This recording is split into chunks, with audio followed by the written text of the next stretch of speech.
talk with Destiny about that Wired article that I did my little panel on yesterday. We'll be doing a debate on tomorrow, and maybe she'll give some better answers or have some sources that clear things up.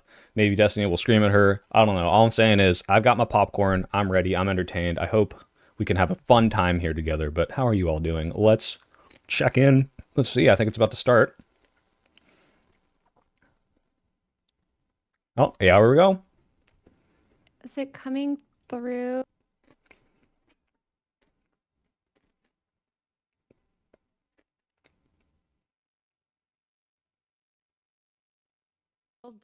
I don't really know how to fix it. I think it's sorry, I look like kind of great. Well, I'm excited to chat about my story. Yeah, do you want to introduce yourself or anything, or do you want to hop right into it, or? Yeah, people probably know who I am. I'm Taylor Lorenz. I'm a journalist. I cover the content creator industry and online influence. I write about basically online culture and like the influencer economy. So a lot of it's like entertainment adjacent. And then I also cover like sort of the political, like politics and business and culture related to like influencer stuff. Gotcha. Okay. So obviously I don't think he's been proved infected animal. It's a legend. On the internet caused a lot of people some grief, me included. Okay, who are upset. And then obviously we got a lot of favorable coverage from. You weren't in the program though, right? You weren't in the program. I don't know. Was I in any of the documents? Maybe I was one of the dark money recipients. No, I wasn't personally, but I would say I'm on the same team as a lot of those people. So, I guess one of the things that I'm kind of curious about, I guess the first question before we dive into it is one of the questions that's been posed a lot by me and other people is why not ever. I'm on the chorus side. Because it feels like obviously there have been a lot of creators now that have come out responded saying that a lot of the claims weren't true. I think you've replied to them that the replies aren't necessarily rebuke anything you've said. But I'm curious, why not just publish like parts of the It's such a good question. Oh, it's such a good question. And it's something that I get all the time. When I reported, for instance, on Mr. Beast's years ago, before all the Mr. Beast stuff came out publicly, I wrote a big cover story for the New York Times about Mr. Beast's labor practices and these really restrictive NDAs he was signing people to and some of the other stuff. And you heard the same thing from like, publish the receipts, publish the contracts. And this is something like I think people have gotten used to because of social media and because most of the sort of content that they're consuming is maybe through YouTube or through like social media content where there's this like receipts culture, right? Which is great in a lot of ways where people are sort of showing evidence on screen as they're talking about things. So I wish I could publish like 100% of our reporting material. I feel that way about all of my stories. But we have sources. So in order to report this story out, and how I originally found out about the story is actually from people in the program themselves. So people in the program reaching out and being like, hey, I feel weird about this. I think you should write about it. Like I'm part of this program, but I want to essentially like be a whistleblower and kind of like draw attention to some things that I have problems with in the program. So we have to protect these people's identities. And one thing that we heard from one of our sources is that the contracts themselves might be watermarked with weird spacing. And so there might be some identifiable things like that which is something that's totally common, by the way. Like companies do this all the time. They actually do this with internal emails as well. So, whereas we used to get these things, especially in tech journalism, you'd like get these emails like, ooh, internal email from Meta. Like, here it is, screenshot. Now companies have gotten smart to that. Obviously, if you're a company, you want to know who's leaking your stuff. And so they'll put these weird little things in like an extra space here or something here that Dark sort of Neos, the contract wasn't clear that it was predatory. Like the Wired article claims that it is. That's what we're trying to get to the bottom of. To make it identifiable. So we just want to be really careful and protect our sources. That said, many people at Wired reviewed the contract. We had a lawyer go through it, of course. No one's disputing what's in this contract, and nobody has been able to disprove what we've reported on. So, for instance, these creators that are like, well, that's a lie. Our contract doesn't say that. they also have not published the contract publicly, but what they could do, even if they didn't want to publish the contract publicly, is they could go to Wired and say, here's the real contract. It doesn't say what Taylor's claiming. Yeah, Louis, I don't know why they don't just transcribe it. I guess people wouldn't think it's real. Actually do say, our story is factually correct. So I know that there's lots of misinformation about the story, and I do think people have taken, I think a lot of people also, because it's paywalled, are making a lot of like wild assumptions, like based on the story, to. She's probably right. A bunch of crazy leftists refuse to pay for it, I bet, because they don't know how to look at it through an archive if they don't want to pay. Reporting on sort of like what the contract says, if that makes sense. But that's why we can't just come on and not just by the way, our reporting wasn't just based on the contract, right? We also had recording of an entire Zoom call where $100,000 a year is a lot of money. Screen recordings of all of the group chats where all of these influencers were discussing the contract and discussing the program and discussing the nature of the program. We have internal emails from the company about the contract and about the program. We have negotiation. We have copies of receipts of emails and text messages during the negotiation process. So we have a lot more than just the contract. And of course, we have the testimony of the people that are in the program themselves who have spoken to us. So we have a lot of reporting. But yeah, unfortunately, that's how a lot of journalistic institutions are where we. Yeah, Louis, some people might have redlined it for specific by the people. same That's principles true. as I think like the way the rest of the internet does. But I wish we could, because I totally understand people wanting to see the contract, and that's why I've encouraged these creators to share the contract. I think it would just scammer 100,000 on the West Coast is not rough. Yeah, you can't buy a house. Everything. It's still an absurd amount of money. So here are a few questions. So the first question is, if you had to guess, how many of these contracts do you think you saw or got to read through? A few. Yeah, a few. I mean, there's a few tiers of the program, right? So, and we talk about this. So we have contracts for multiple tiers. So most of our story is focused around the highest tier paid. The accelerator tier, $8,000 a month, whatever one, yeah. Yeah, but we've seen all the contracts, for the different tiers, and compared them. Mohammed, they're talking about the article. It is in the description. Open up two contracts and look at them side by side, or overlay them to see if there's like weird spacing or watermarking that happens. So there are slight differences, and also there's identifying info in some of them. So yeah, that is what sort of originally made us a little bit nervous. Because for the identifying info or for slight differences, so oftentimes for journalistic outlets, rather than showing you an actual thing, they'll show you like a reconstruction. So this is really common when people are reporting on text messages, for instance. You're not actually seeing a picture or a screenshot, but they can reconstruct the text in a program and then show you like what it would look like. Yeah.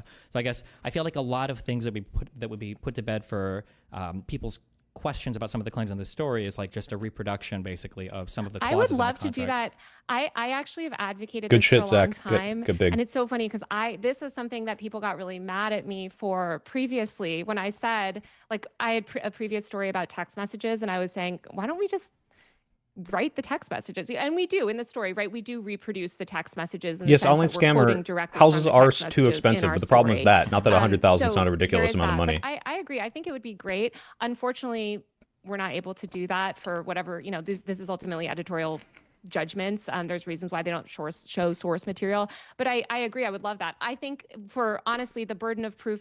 Okay, real quick, for anyone who doesn't know, I am on the side of, I don't think Chorus did anything that shady other than maybe some influencers weren't reporting that they took some money, but they were not getting their influenced insofar as they weren't changing their opinions. They weren't not allowed to talk about Israel, Gaza, all the things that people are talking about. Like the worst parts of it seem to be completely speculative.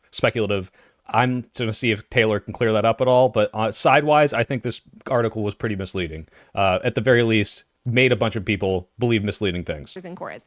So they don't, and they continue to say that this is a public program. So, they're free if they feel that we are not representing the contracts correctly, put them online and let people decide. But so far they have not been able to disprove that. Would that be the standard though, that like if anybody writes a story or makes a claim about a particular company's contract, then that company is always forced to publish their contract to disprove the claims? They could just reach out. No, they could just reach out to Wired and say, hey, you guys misrepresented this, XYZ, and Wired obviously has the contracts, right? So they don't have to do it publicly. They can do it behind the scenes, but they haven't done that either. And so I think that's the thing, is that they have just been unable to refute any of the facts of our story.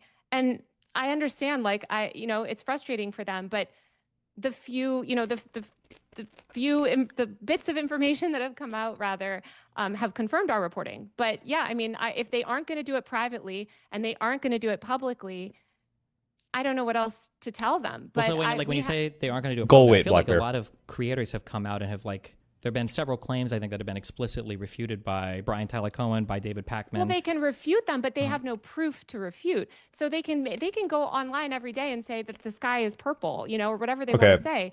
He needs to bring up, because I think this was a claim in the article. I have it copied. With the facts of our reporting and the facts of our source material. And so if they provide counter, if they can debunk something, or they could say, creators told Wired that the contract stipulated they'd be kicked out and cut off financially if they acknowledged they were part of the program. I think that is totally false. I don't know if you're formally hired by Wired or if you do freelance, but if I were to make the claim, Taylor has a contract with Wired and they have a clause saying that anytime Taylor publishes, she has to use the word "and" 47 times in her story. Now you need to disprove that. How would you even disprove that claim? Would you just have to publish your entire employment contract?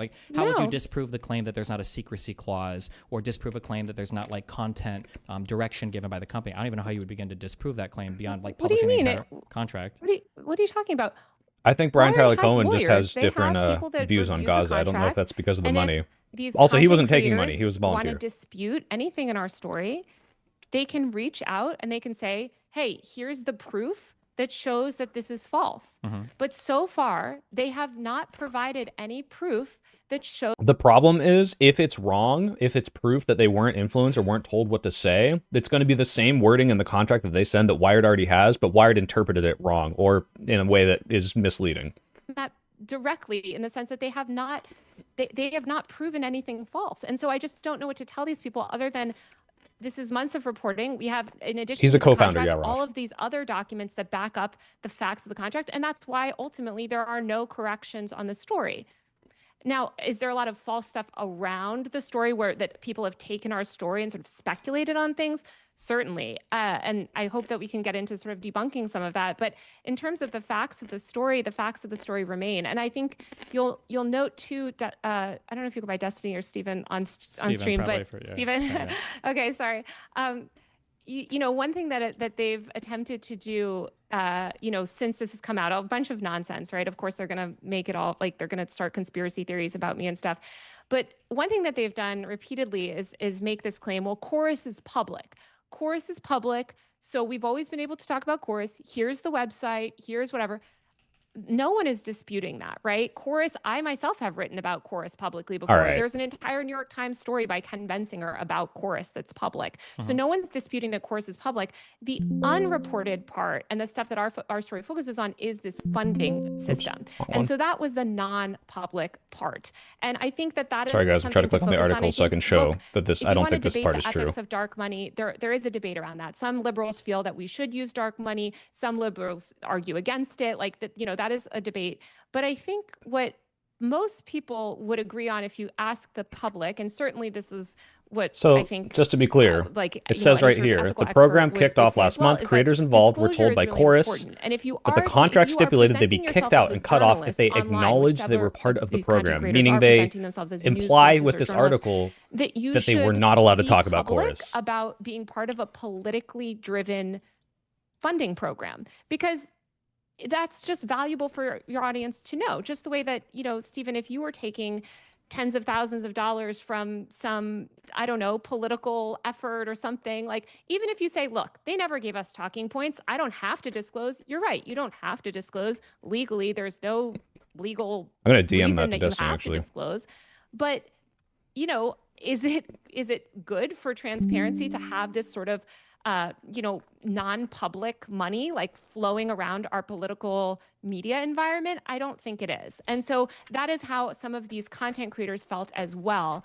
And that is part of why they reached out to us, is because they didn't feel comfortable. They signed the contract, but they didn't feel comfortable with certain things within it. And so anyway, and I'm very surprised, by the way, total side note, that they didn't preempt my story and just do some puff piece about, we're excited to announce some funding program, because it would have completely thwarted our story, but they didn't do that. I don't know why. Sure. So, there's a separate discussion to be had about disclosure. I think my biggest issue is I feel like selective disclosure is worse than no disclosure, as in if only some people are forced to disclose then and others aren't. I think that's not good. So I feel like the push should be towards changing the legal framework Zach, around what the reporting implication are. Otherwise, you're just the implication being that they paid them to say things. That's what everyone is taking from this article, which has just not been proven at all. Like basically playing from behind, because obviously like conservatives or other movements don't have to do any of this. But 100%. Yeah, of course.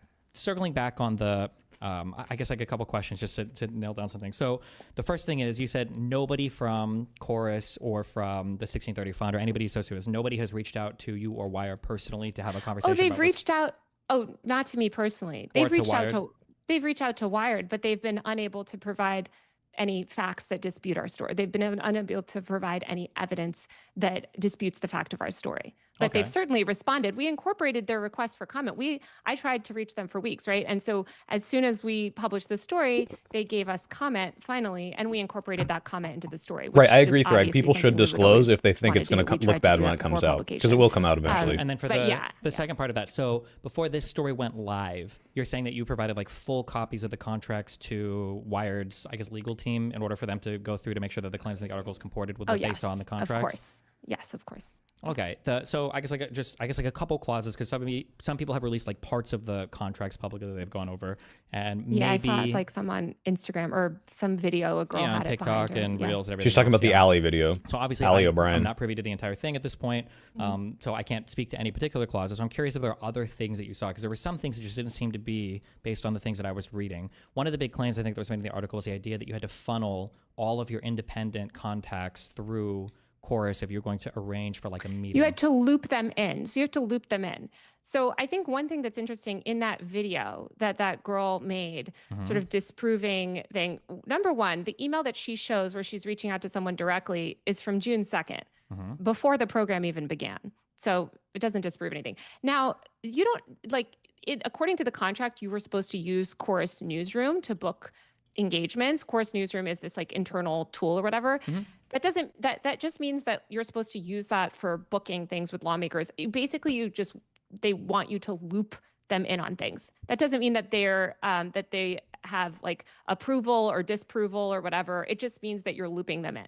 And so wait, why not? Because I'm curious, because I've sent a lot of so that seems like my background is in pro she's game, saying the truth. That's all they wanted. I've seen a lot of contracts.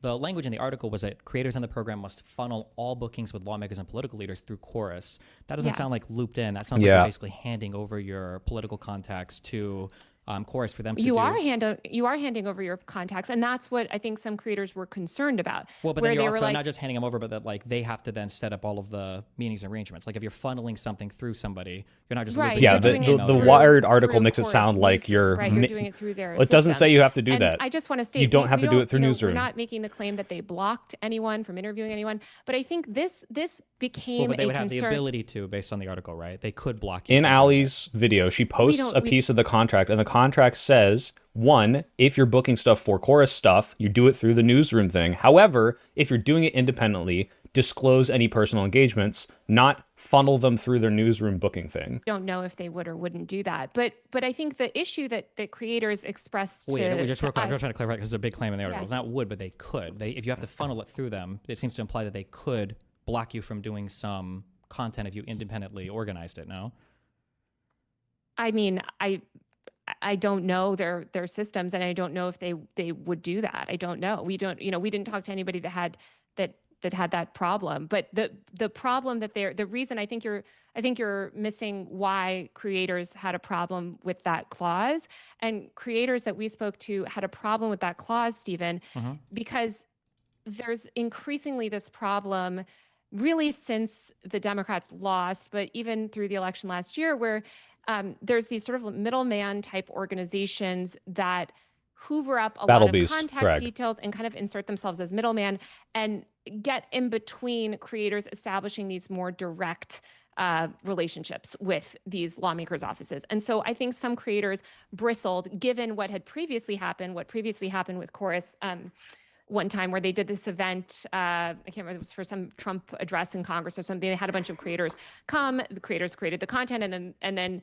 creators felt like, well, Chorus is kind of taking credit for this content because they helped facilitate part of it, but I really want credit for the content. And so creators, at least in terms of like that funneling, the booking stuff, I think creators... Everything she's saying right now is fine. This is not the implication from the way she wrote it in the article. And I don't know if that's her I don't think she's walking it back necessarily, or if she's like kind of muting her language to be more reasonable right now. But I don't know if she knows how much worse it looks the way it's written in the article. Felt like, I don't want to have to use Chorus Newsroom for booking. I don't want to have to share information with the Chorus network. Like, I just want to maintain, my own relationships, and I want to have this one-on-one relationship with the lawmaker. And now I have to be part of this bigger ecosystem where suddenly, for instance, a smaller creator gets a big interview. I think their fear, at least what they told us, is like, well, what if some other bigger person in the program then, once Chorus is looped in, does the interview and that person gets more views than me or whatever. So I think it's let's see, G-Free. That might be true. They felt like they wanted to maintain, they didn't want to have to book through, these systems. And again, I guess the thing was just based on the clause that I had seen released from that, the 3 parts of it, that idea of them being able to be a blocker, or that you have to funnel anything through them. I didn't see that unless there was another part of the contract that didn't get released. Well, I didn't see it at all. It says, right. And I think we can feel comfortable. Let's bring this up just so we can read it. I'm not a lawyer, but one of the creators did post just this specific paragraph, so we can discuss the specific paragraph. But it says book engagements. Chorus will provide contractors with access to the Chorus newsroom, which coordinates booking engagements, right? Yep. Contractor agrees to 1, use Chorus Newsroom to book engagements. 2, disclose to Chorus Newsroom personnel any engagements with government officials or other topics related to Chorus's policy agenda. Very broad. I asked Chorus what their policy agenda is. We still don't know. That contractor arranges through other means. 3, collaborate. Okay, so you don't have to use the regarding newsroom. All such separately arranged agreements.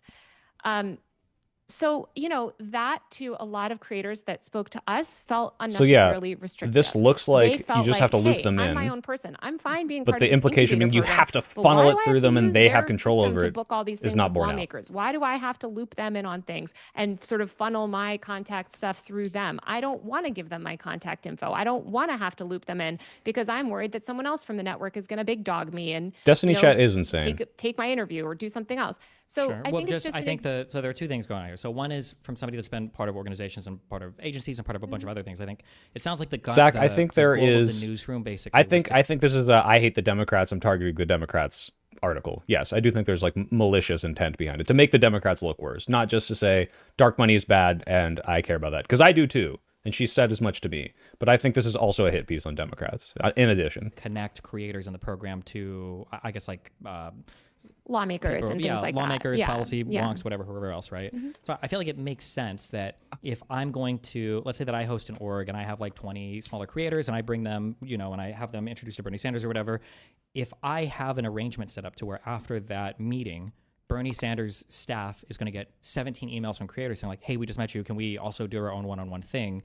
That nobody would ever want to be a part of the newsroom stuff. Like you would never have access to any of that information because now every single time somebody's brought in. So it would make sense for newsroom related stuff that you would have to at the very least loop in or clue in Chorus with what's going on there, especially if they're the ones that have like reached out and made the contacts. I guess the issue that the only issue I have just on the paragraph is that like that funnel like Thank you, Dalton. heavily implies that the way that the article is written is that Chorus can block you. I see that too, Professor. And I didn't notice that because her head was in the way. I guess we don't make that claim in this story, and I'm sorry if the word funnel sort Who's the guy in the corner? That's me, buddy. of implied that to you, but we don't make that claim. So, Stephen, you brought something up that I think is actually I just a one really more quick question on that. I'm sorry, and then you okay. You said okay because I don't know why because you use loop Chorus in on the next sentence. Why not just say loop in? Because I've never in my life heard funnel. Funnel always means you're handing the reins over to somebody else, right? Like.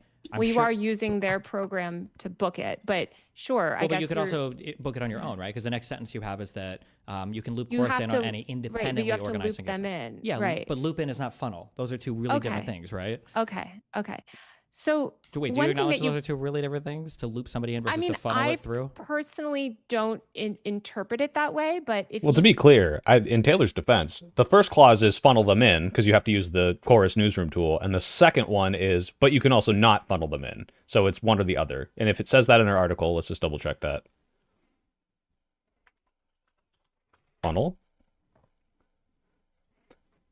According to the copies of the contract, creators in the program must funnel all bookings through Chorus. Okay, so this isn't true.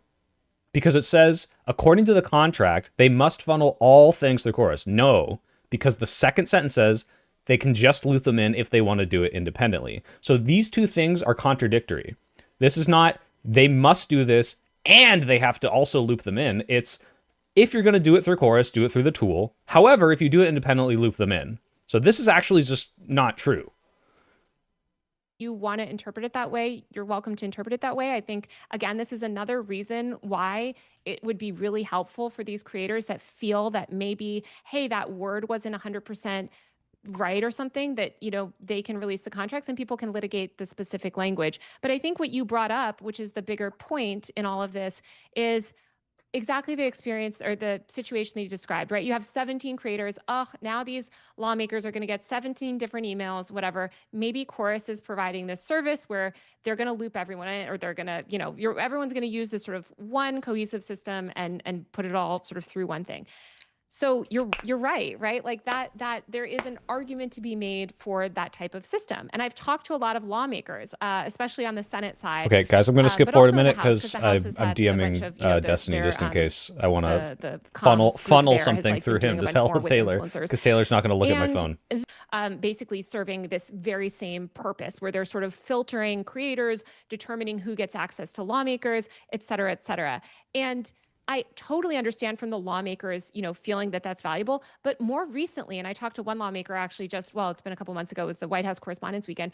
And this representative was telling me, you know what? Yeah, keyboard media, if that's true, but we need to know what that meant. I've been hearing from these other content creators that I actually would have loved to work with, that they haven't been able to get through the gates of these groups. And I feel like maybe now I'm cutting myself off from other opportunities. And so some I don't lawmakers... understand. I guess I don't understand that, because anybody can email. I'm pretty sure all these comms people are. I know this because I've talked to some of these people. The comms people are on Twitter.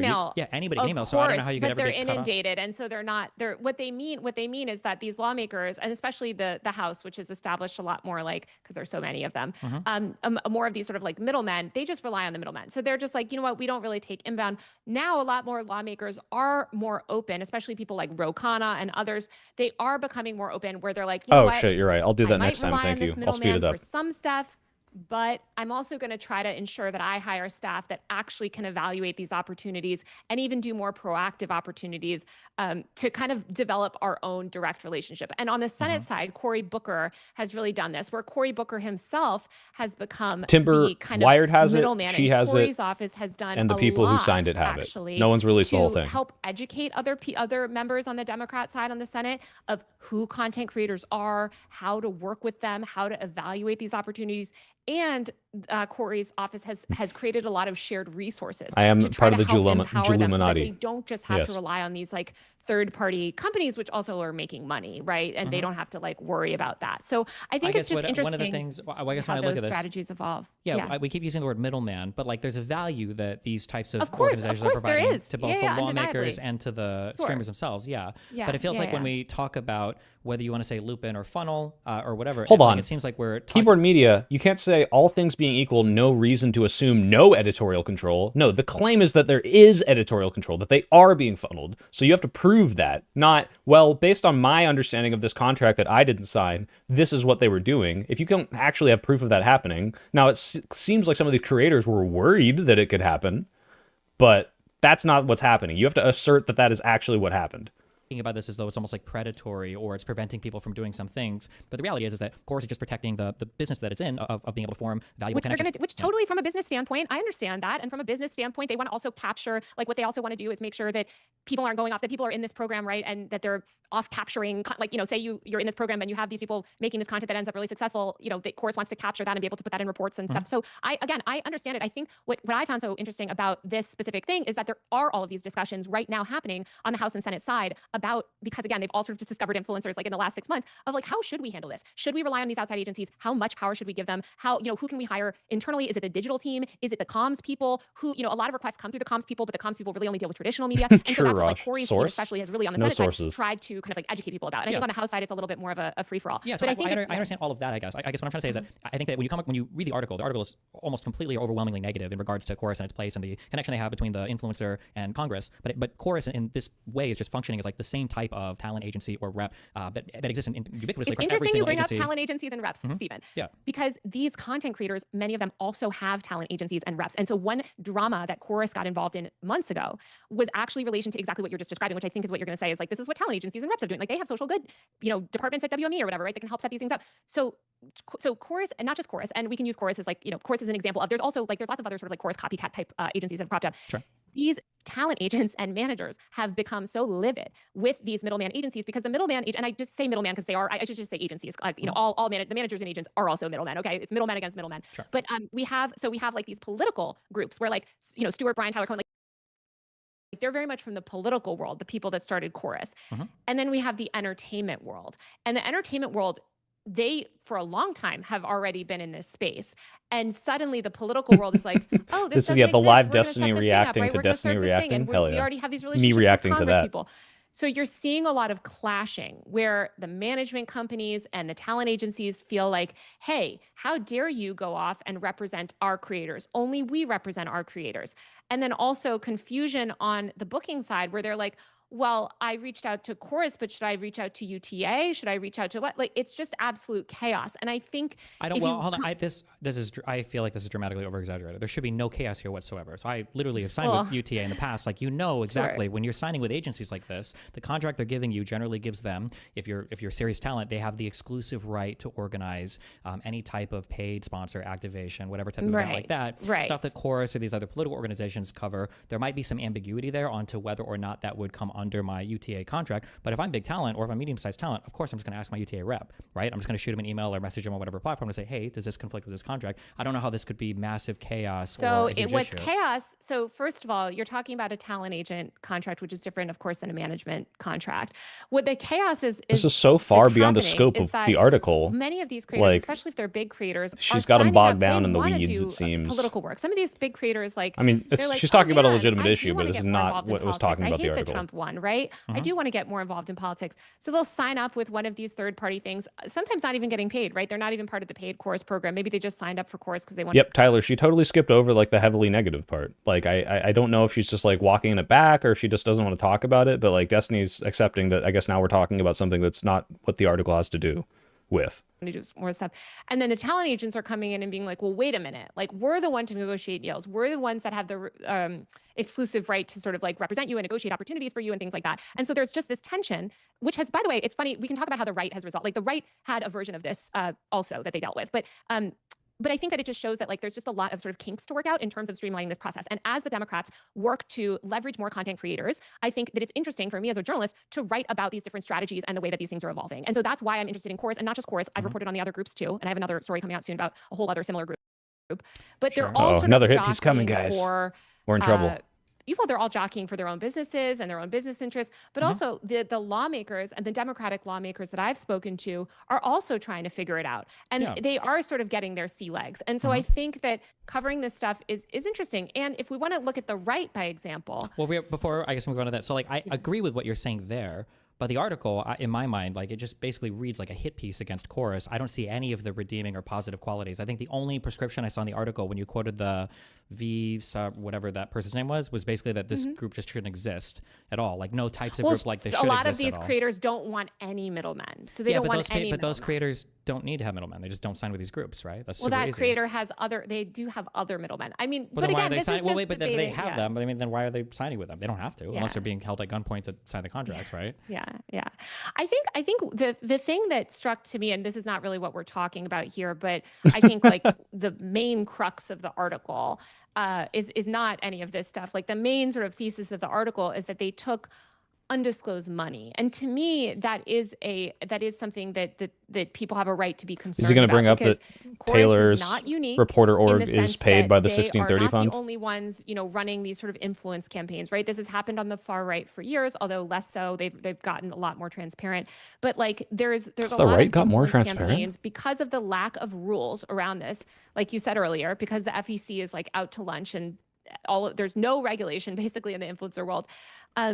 We are seeing just like a lot of these influence campaigns. Timber, it's only been a few days. We don't know what's going to happen with the facts. And it seems like David Pakman might sue, but who knows if that'll go anywhere. Consume this content and they don't know what people are being paid. And that is very different from how traditional media worked, because to all the problems with traditional media, there is a lot more disclosure. Is there? Do I know like every single source of funding for like podcaster people or for like Fox News? No. We're not talking about podcaster people. We're talking about journalists. So for instance, if you're a journalist at a mainstream media organization, you absolutely could never take outside political funding. Well, not political funding, but like they could take sponsorships or whatever from other people. No. If you work at a mainstream news organization, you cannot do any of that. And by the way, I'm sympathetic to the fact that like that might be too extreme. Like I do think that there's probably a happy middle ground where like maybe you can do stuff that's not directly related to your beat, et cetera. Condé Nast specifically on their fashion brands and women's fashion brands, women's media has evolved to the point that women's media organizations are actually negotiating contracts, SponCon contracts for their own reporters. Wait, can I just so I can be clear? So somebody who works at, say, who's like a host or talent at like Fox News couldn't be paid $5,000 to give a speech somewhere or something like that. They would have to disclose all of that. That's a legal thing? Well, or is that... Fox, I don't know. Fox News does not have the same editorial standards as a lot of other mainstream media places. Sure, but when you say editorial standards, that implies it's not a legal thing. You're just talking about like some standard or accepted practice at some companies. Exactly, yes. So we're talking about mainstream traditional reporting. And I mean, maybe I should say reputable reporting, because I don't think Fox News has a great track record on reputable Jen, reporting. The implication is that they're shills. We've moved so far beyond that claim. Like She's CNN, just like, well, CNN, other people kind of had that interpretation. CNN, New York Times, where I don't know. I think she should answer places, for that. The Wall Street Journal, all these other mainstream media outlets, Wired, they do have these clauses where no, you cannot take outside money. You cannot do undisclosed things. In fact, I guarantee you, if she goes and talks with Vanguard or Hassan about this, I bet she'll say more of what they're thinking, because they're claiming crazy stuff. Let's see, though. Cannot do sponsorship deals on the side, or certainly not take money from a political group. That you would be fired immediately and never hired again if you took undisclosed money from a political group and didn't talk about that. So I think that that's a level of transparency that actually most news consumers aren't aware of. They never realized often that was. I gotta watch the Vanguard thing. There were these editorial standards sort of behind the scenes, and I think as we move towards a more content creator driven ecosystem, it's good to have these conversations of what should be disclosed and when. Yeah, right? I think I could agree with that. Actually, I think there should be hardcore disclosure standards enforced in anybody that calls themselves media alternative or otherwise. But I didn't see any recommendations. We're watching her on the Vanguard after that. I think coming away from the article, the takeaway is just that this chorus and 1630 fund are operating in some like especially nefarious or bad way, especially because I think you had at least two quoted people who were claiming that they were illegally murky at best or were being used to evade FEC restrictions. The Dubois quote. That's what their lawyer said. Yeah, their lawyer said that. I think. Well, wait. The lawyer just was explaining the law. That's exactly. Than, but wait, not exactly. Sure. He's not saying, the thing that the Dubois. He's saying there is no lack of disclosure. He's not saying like, hey guys, the rules exist and we're thwarting them. He's saying, guys, you don't have to worry about these rules because we're a nonprofit. We're structured in this way where don't worry, you don't have to worry about blah blah. That's blah not how it was framed. So it was framed like we are to the crux of the problem, which is that we have an FEC that's asleep at the wheel. And I think no matter where you are on the political spectrum, although actually no, if you're on the right, you don't give a shit about disclosure. But if you are not on the right, I think that we can definitely fight over how C4s are. We want them to at least acknowledge it, right? We want at least. But again, I think the article seemed to push these companies to acknowledge it. The article seemed to explicitly target chorus as being exceptionally bad here. So like for the Elizabeth Dubois quote you were saying that the legal aspects were murky. Well, the legal aspects aren't murky. They're pretty clear. It's just that the legal aspects right now suck, right? The FEC guidelines that we have on this and the IRS guidelines kind of suck for this. So it's not that if you were to read that the legal aspect is murky at best, it makes it sound like chorus is the one who's So when I reached out to the FTC, yes. Well, I think what is murky is what crosses over to sponsored content, what crosses over to some of this. So I reached out to the FEC and the FTC about this, and I actually spoke to the former FTC person at length about this exact topic, because the FTC doesn't really cover political content, but people. Yeah, we're getting into the vibes. There's some commercial activity. This exact same thing happened when I wanted to talk to her about the video. We really didn't talk about the video much, and I had all these like written down claims and kind of like counterfactuals, but we just didn't get to it. She like started off the conversation saying like, "Oh, that was, a little murky. I could have done better on that." And I'm like, well, let's talk about it. And we never really got to the substance because she knows a lot of stuff. So she's going to be talking about all this other stuff that doesn't really drill down to the point. I wish they would be talking about the article right now.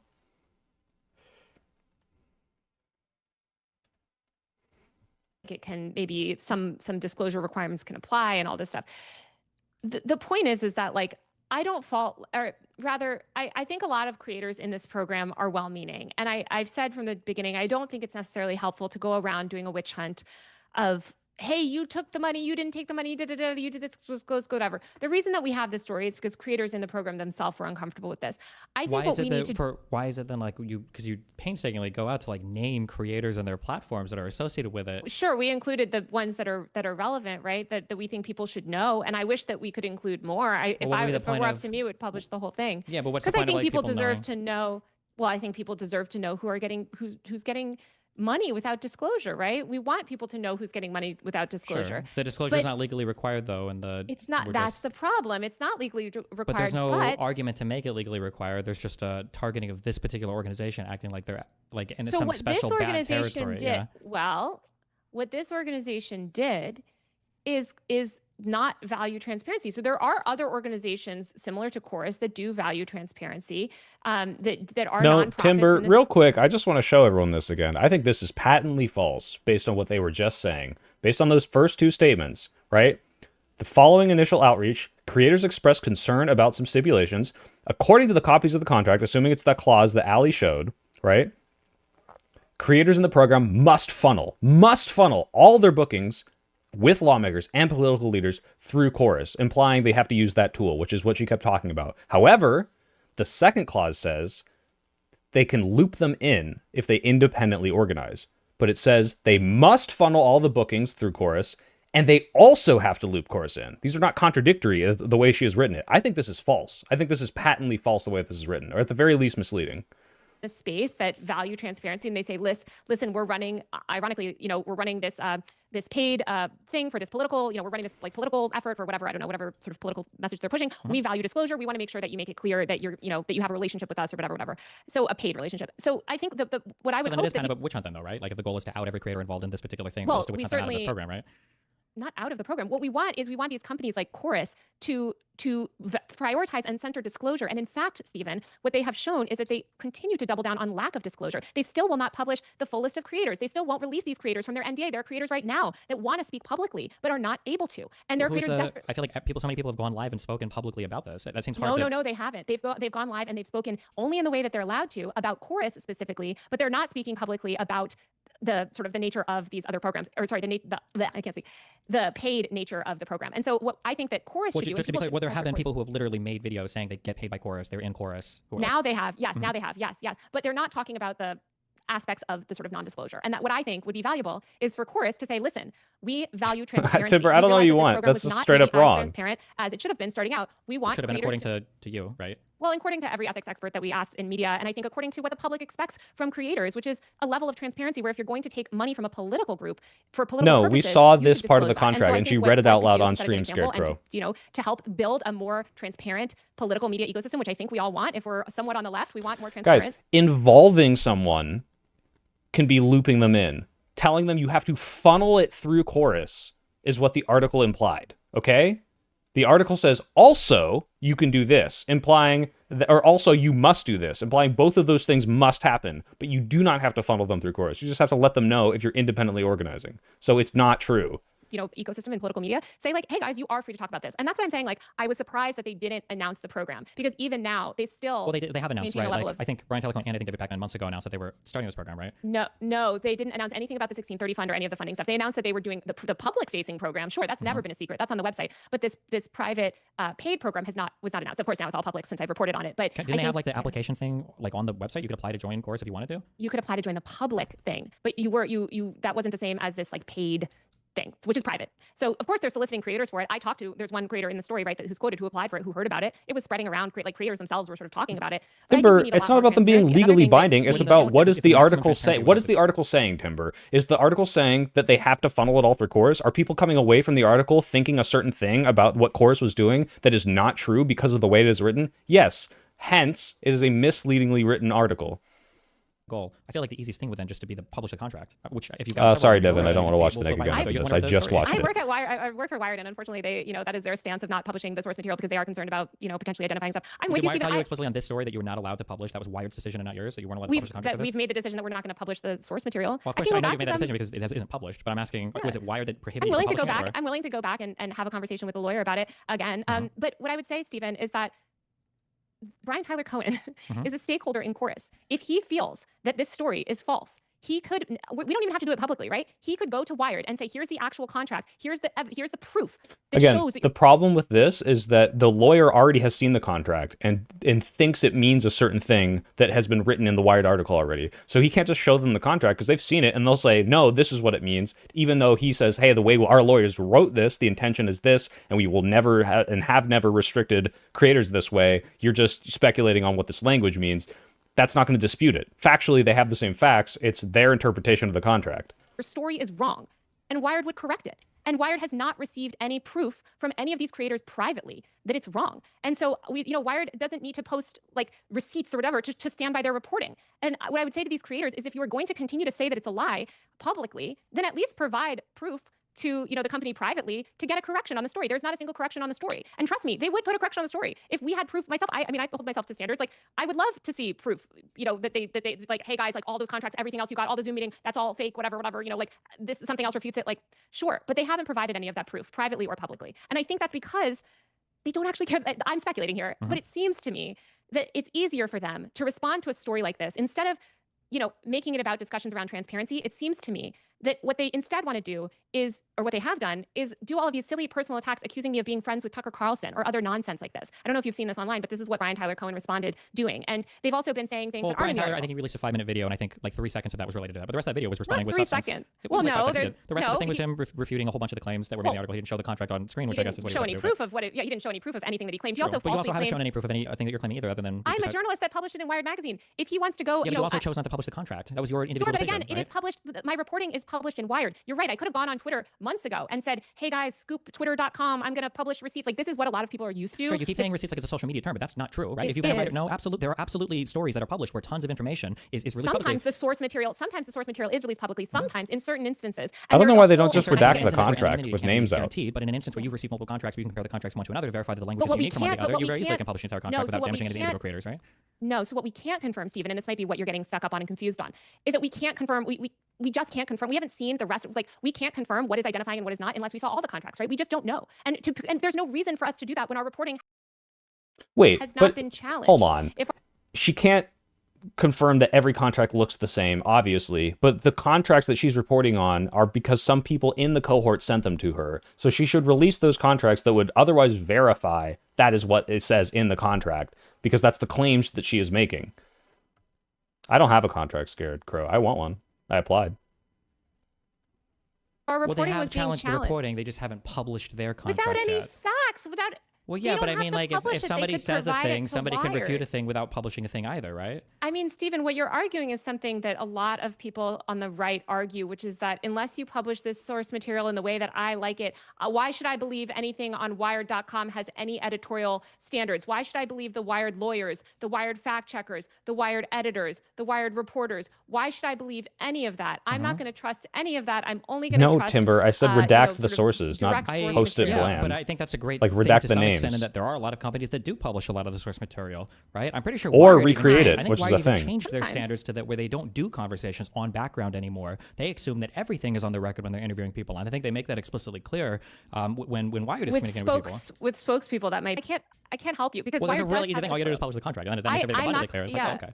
Well, again, Wired stood by their reporting. They could provide any evidence. Well, I know they stood by their You keep talking around this. It's very clever. I understand. But like, it was your choice ultimately to not publish the contract. Yes, because I don't. You know why? Because I don't want to jeopardize my sources. And we had a lot of conversations. And I shared even a portion of the contract. And even my source reached out and was like, hey, I'm just not comfortable with this. And we ultimately want to respect our sources' right to, not be. You can just recreate it. They're very scared right now because there's a lot of legal threats that are going around. These sources how could one single source even know if you have multiple people who've shown you contracts?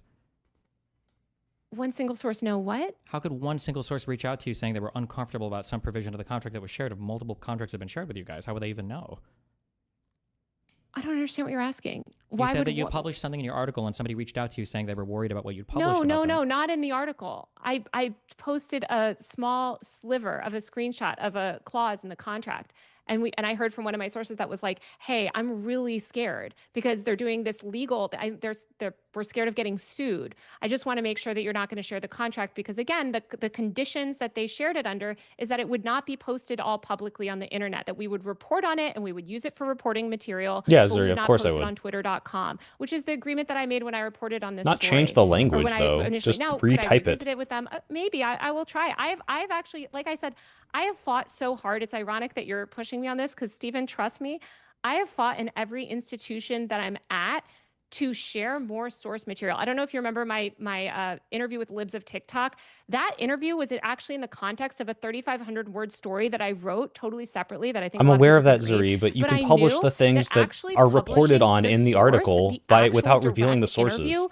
Would be the only way that people could sort of like truly understand what this woman had to say and that where these quotes wouldn't be taken out of context and such. So I'm with you. I am totally with you on the transparency there. You're saying this, but on this particular case, it sounds like Wired would be okay with you publishing the contract, but you decided not to. No. First of all, I don't think they are okay with me publishing source material. As far as I understand, that's not something that we agreed to at all. I didn't say you agreed to it, but you keep talking around this. But you chose not to publish the contract. If you went back to your editor right now and you said, I actually think I want to publish portions of this, you're telling me they would say no? I already signed an agreement saying that I wouldn't. I signed an agreement saying that I wouldn't do that. Wait, so with who?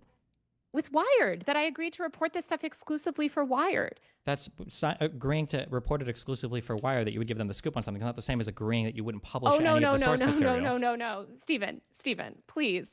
I know that you haven't freelanced very much, but no. The point is that Hold on, I'm sorry. Just to be extremely clear, you're telling me that you have a clause in your exclusive reporting on this with Wired, a clause in your contract that says I will not publish any of the source material in my article that I write for this. Wait. Yeah. Wait. But she said she posted some of it on Twitter, and then the source told her that they weren't comfortable. So now she's saying Wired told her that she can't do it because she signed a contract. So she violated her contract? I don't... this is a little fishy, Taylor. I signed on to, which is totally standard in a lot of freelance contracts, is that I wouldn't publish it, that I wouldn't publish, that I would reserve all of my exclusive reporting material for them. That means I'm not using it for a podcast. That means I'm not using it for social media. Taylor, I love you. Listen, Stephen, don't interrupt.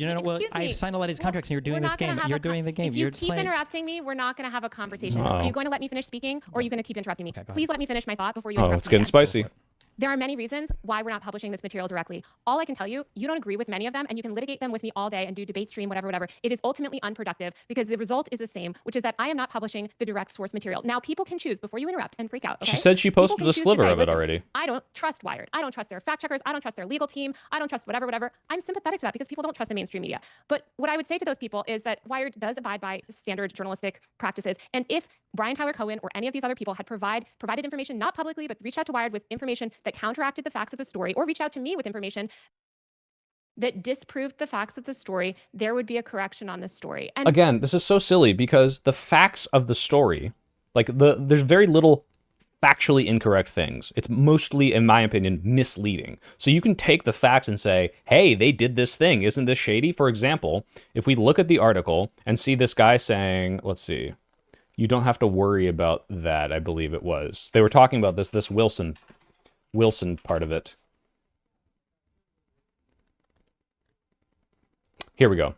So this is not factually incorrect. This is probably a direct quote. There are some real great advantages to housing this program in a nonprofit, Wilson said to creators. It gives us the ability to raise money from donors. It also, with this structure, avoids a lot of public disclosure or public disclaimers.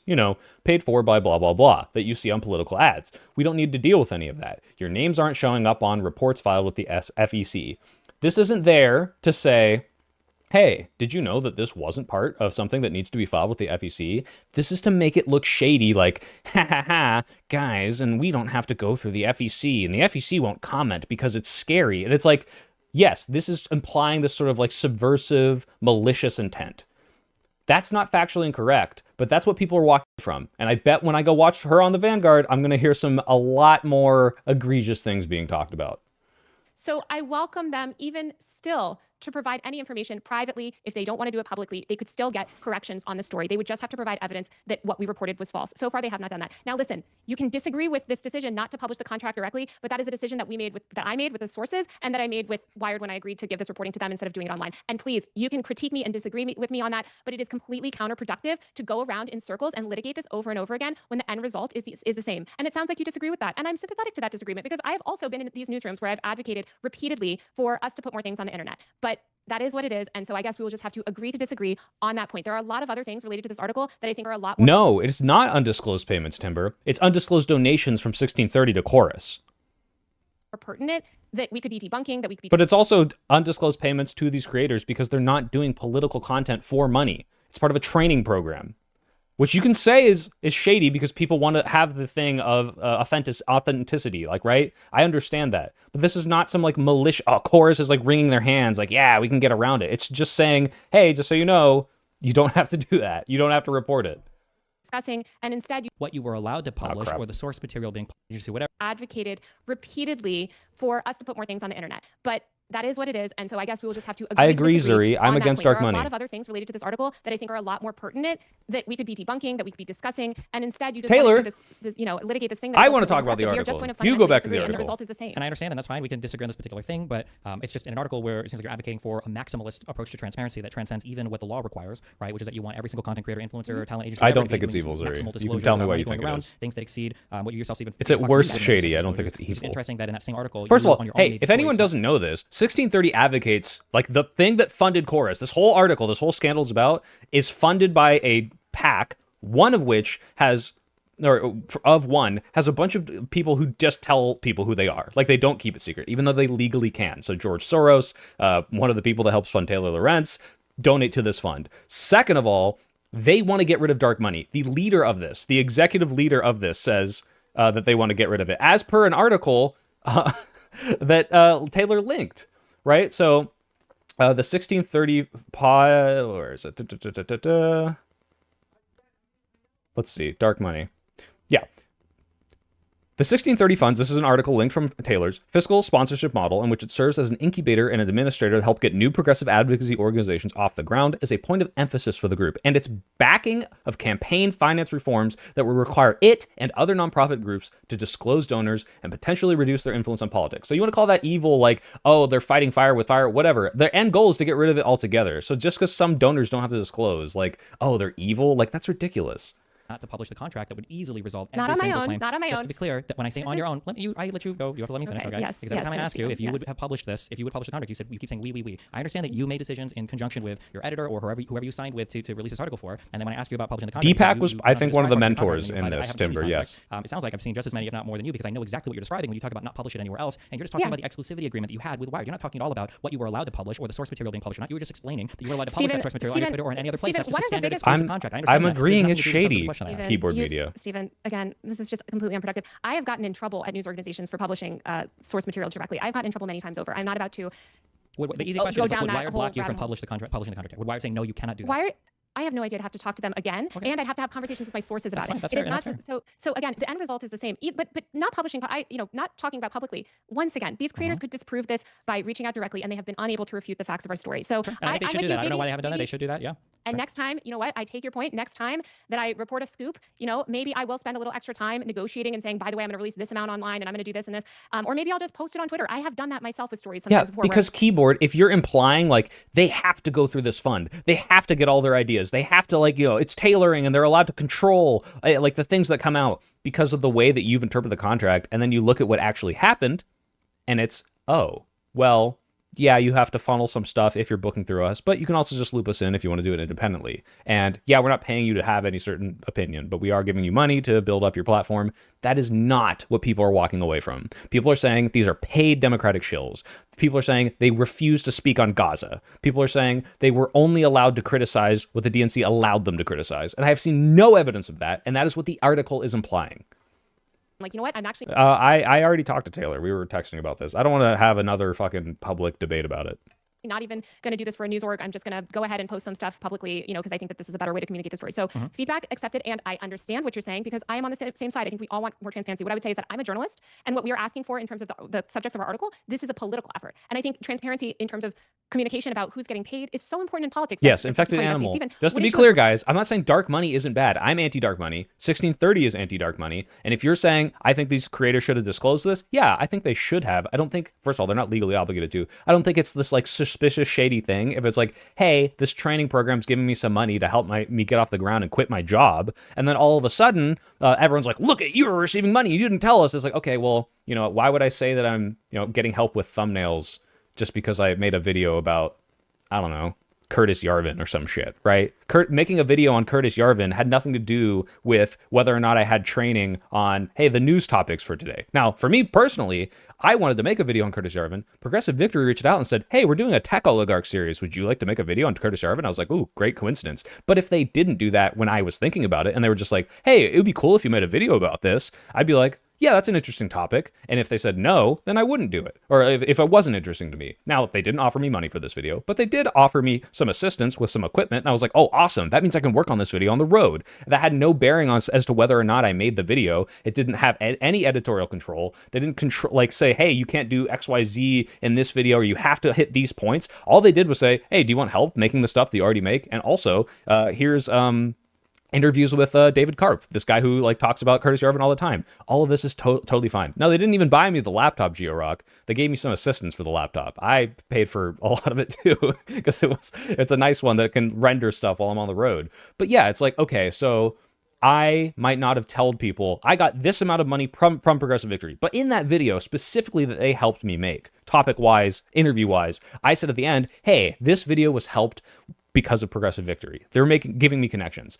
I didn't say how much money they gave me. I didn't say like, oh, like they're tailored. Well, I don't know if obviously they're not like controlling my opinions, but like, if you guys think it's shady that I didn't specifically disclose the amount of money that they gave me to help me do a laptop and edit, I think that's ridiculous. Now, I'm telling you now, and that's not because of this controversy, it's just come up, but I could probably forget about mentioning that for like totally. However, if they're paying me to make content, I'm going to put it in the video. These people were not getting paid to make content. They're getting paid to get trained to keep making what they're doing. And the article is implying, hey, Chorus is like, you know, telling you what to say and you can't go against the thing. People are saying, oh, Chorus paid these people. That's why they're not talking about Gaza. I don't think so. Now, if they can show that, they can. But that is not factually true as of now. That it's important for people to disclose when they're getting political funding. That's important, right? I think it's essential. But that's why I advocate for changing the laws. I would never push just one group or one side or one thing to do that, because it just puts you at a disadvantage, because now you're disclosing stuff and nobody else is, and now people are just going to attack your disclosures, and now nobody else has to make the same types of disclosures. But I do agree with you in terms of like, I think that like, I listen, you know, as much. Hold on, not all of them did, Timber, but a bunch of these creators are like,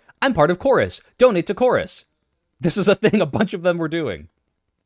A lot of your stuff. I'm glad that you unmasked Yes, Siri, I'm aware of what manufacturing consent is. Of course, you can just pick the people that you think are going to say what you want them to say. But there's a bunch of these creators that were attacking the DNC, that were talking about Gaza, that were criticizing Biden. So that theory just does not hold up.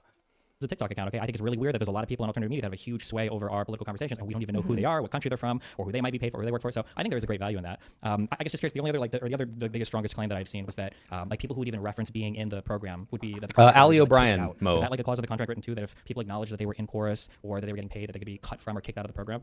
Yeah, creators told us that if they had violated any terms of the contract, they could be kicked out. And I think there, you know, that is part of violating the contract would have been to go public. There are these these agreements, or there is this language in the contract that says this is not public and you cannot disclose basically that you're in this program or disclose the identity of the funder. And that is something, again, that these creators, some of them, wanted to do. And they did not want to just get online and say, hey guys, I'm being funded by the 1630 fund or whatever, because they understood that they would be kicked out, because that would be one of many things that they could do to violate the terms of the contract. And if you violated the terms of the contract, of course, you would suffer the consequences of that. Sure.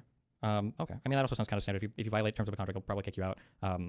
But the disclosure part, I guess, also depends on how it's being disclosed. I feel like there's probably reason for some caution there, right? In that, there was one part of the article mentioned they needed permission first. I can kind of understand that to maintain the FEC standing, right? You wouldn't want somebody doing some event and saying like, oh, hey, I'm part of Chorus, and that's why I'm here doing this thing. The Chorus has nothing to do with it, and then Chorus could get roped into a whole FEC debacle where it's like, wait, this was for they were with an AOC event, and now they said that Chorus helped him, so there's like a huge issue here, and they shouldn't have said that. I feel like some of those things are kind of fair. I totally. I mean, I get it, but one thing that I would say, Stephen, and I think actually Tina Nguyen and Mia Sato at The Verge had a really great piece. They did publish this discussion. She's on TikTok, The Verge, Marie. Let me see if I can post it for you. Industry and politics about kind of like this strategy of non-disclosure, and they compared it to the Koch network, which is something that the 1630 fund is compared very frequently to the Koch network in the sense that they're both these big dark money groups, and in many ways, according to Politico, at least, I'll put the link in the description right now. To the Koch network, and what Tina herself was a Koch fellow, like she was in the right-wing media herself. Now she reports on it. I thought what she said was so smart in that piece where she was talking about like kind of why the Koch network actually has become less relevant over recent years. And in part it was because it had this, it had this air about it where it was these sort of like shadowy billionaires like funding things and people sort of. Obviously, guys, everything would be better if everyone had to disclose this sort of thing. Okay? I'm not saying that there's nothing wrong with what happened. I'm saying that this article is very misleading and leading people to a bunch of wrong conclusions. And I think the controversy around it is ridiculous considering what they're advocating for. And if you want to advocate for more disclosure, which is like Taylor's through line in all of this, I'm fine with that. But the idea that Chorus is some shady dark money group because they were paid by 1630, which is dark money, is ridiculous to me considering what the mission of 1630 is and the way that they were paying these influencers, which is to teach them how to like make videos and have more of a spread, which is perfectly reasonable. Like, especially around the Tea Party times that they were sort of like funding this, fake grassroots movement. Like, people didn't like the idea that that this was all happening in secret. And people don't like to feel like their political or, media ecosystem is polluted by these like weird dark money forces like on the right or the left. And so I think what's interesting about what 1630 is doing now is, and what Tina argues in her piece with Mia, is that like they're sort of pursuing this strategy that ultimately failed. Whereas like something like Turning Point USA, which is a lot more public, the Turning Point, kids, like those influencers like literally have at Turning Point like in their bio. It's this like public thing. That actually has been like that sort of more public. Ziri, hold on. Dude, come on. She couldn't have written an article that didn't cause a speculation. Watch this. I will do it right now in 3 seconds. Okay, I'm not going to write the whole article, but let's just go through it in a way that isn't nearly so speculative. We'll just change the language just a little bit, okay?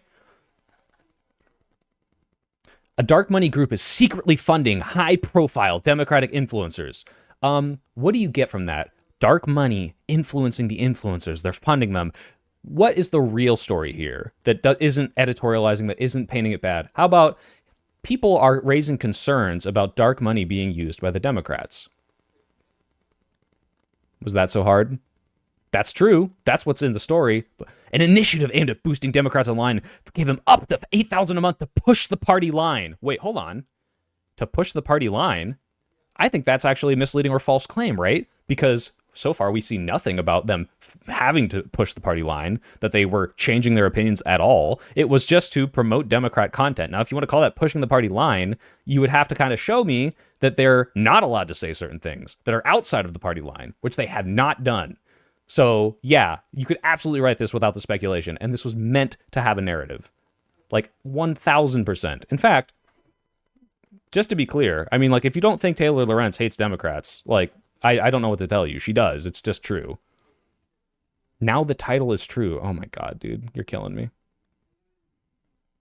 The right. And so, yes, the right still does a ton of like shady, dark influence stuff. But if you look Sky needs sleep. Thank you for the $2. Get paid, have some dough. What's this about? Sorry, you got a whole watch thing. I'm not going to explain it every time someone jumps in. Programs like Turning Point, which I've reported on a bunch myself, it is very like public in this way. And I wonder, and my question would be to 1630 and to Chorus, which they're not talking to me, but my question to them would be, why not just do it publicly? Why not just, why have these weird things where if it gets disclosed, it makes you seem untrustworthy? Like, why not just make this a public program? Wouldn't that get more people involved? It seems like a lot of these people, like the fans of these people, would be excited for their favorite liberal creators to get funding, as long as they don't feel duped about it. So what is I don't know. I'm just kind of curious because I've heard this term thrown around a lot. When you say that, like, or if somebody says that, like, so Chorus exists and then they are funded by the 1630 fund. When we say dark money, I guess, what is your definition of dark money, or how much? Yes. Yeah, how far back do you have to go for it to not? This might be where I really disagree with Destiny, because he thinks dark money is not a problem. Dark money, yeah. Definitely. So actually, I had Anna Mascolia, who is one of the, and I definitely butchered her last name, but she was managing editor at Open Secrets for like 7 years. She publishes a newsletter called Influence Watch. She is like one of the Nicholas, show me where it says they had to toe the party line, boost the party line. That's just not true.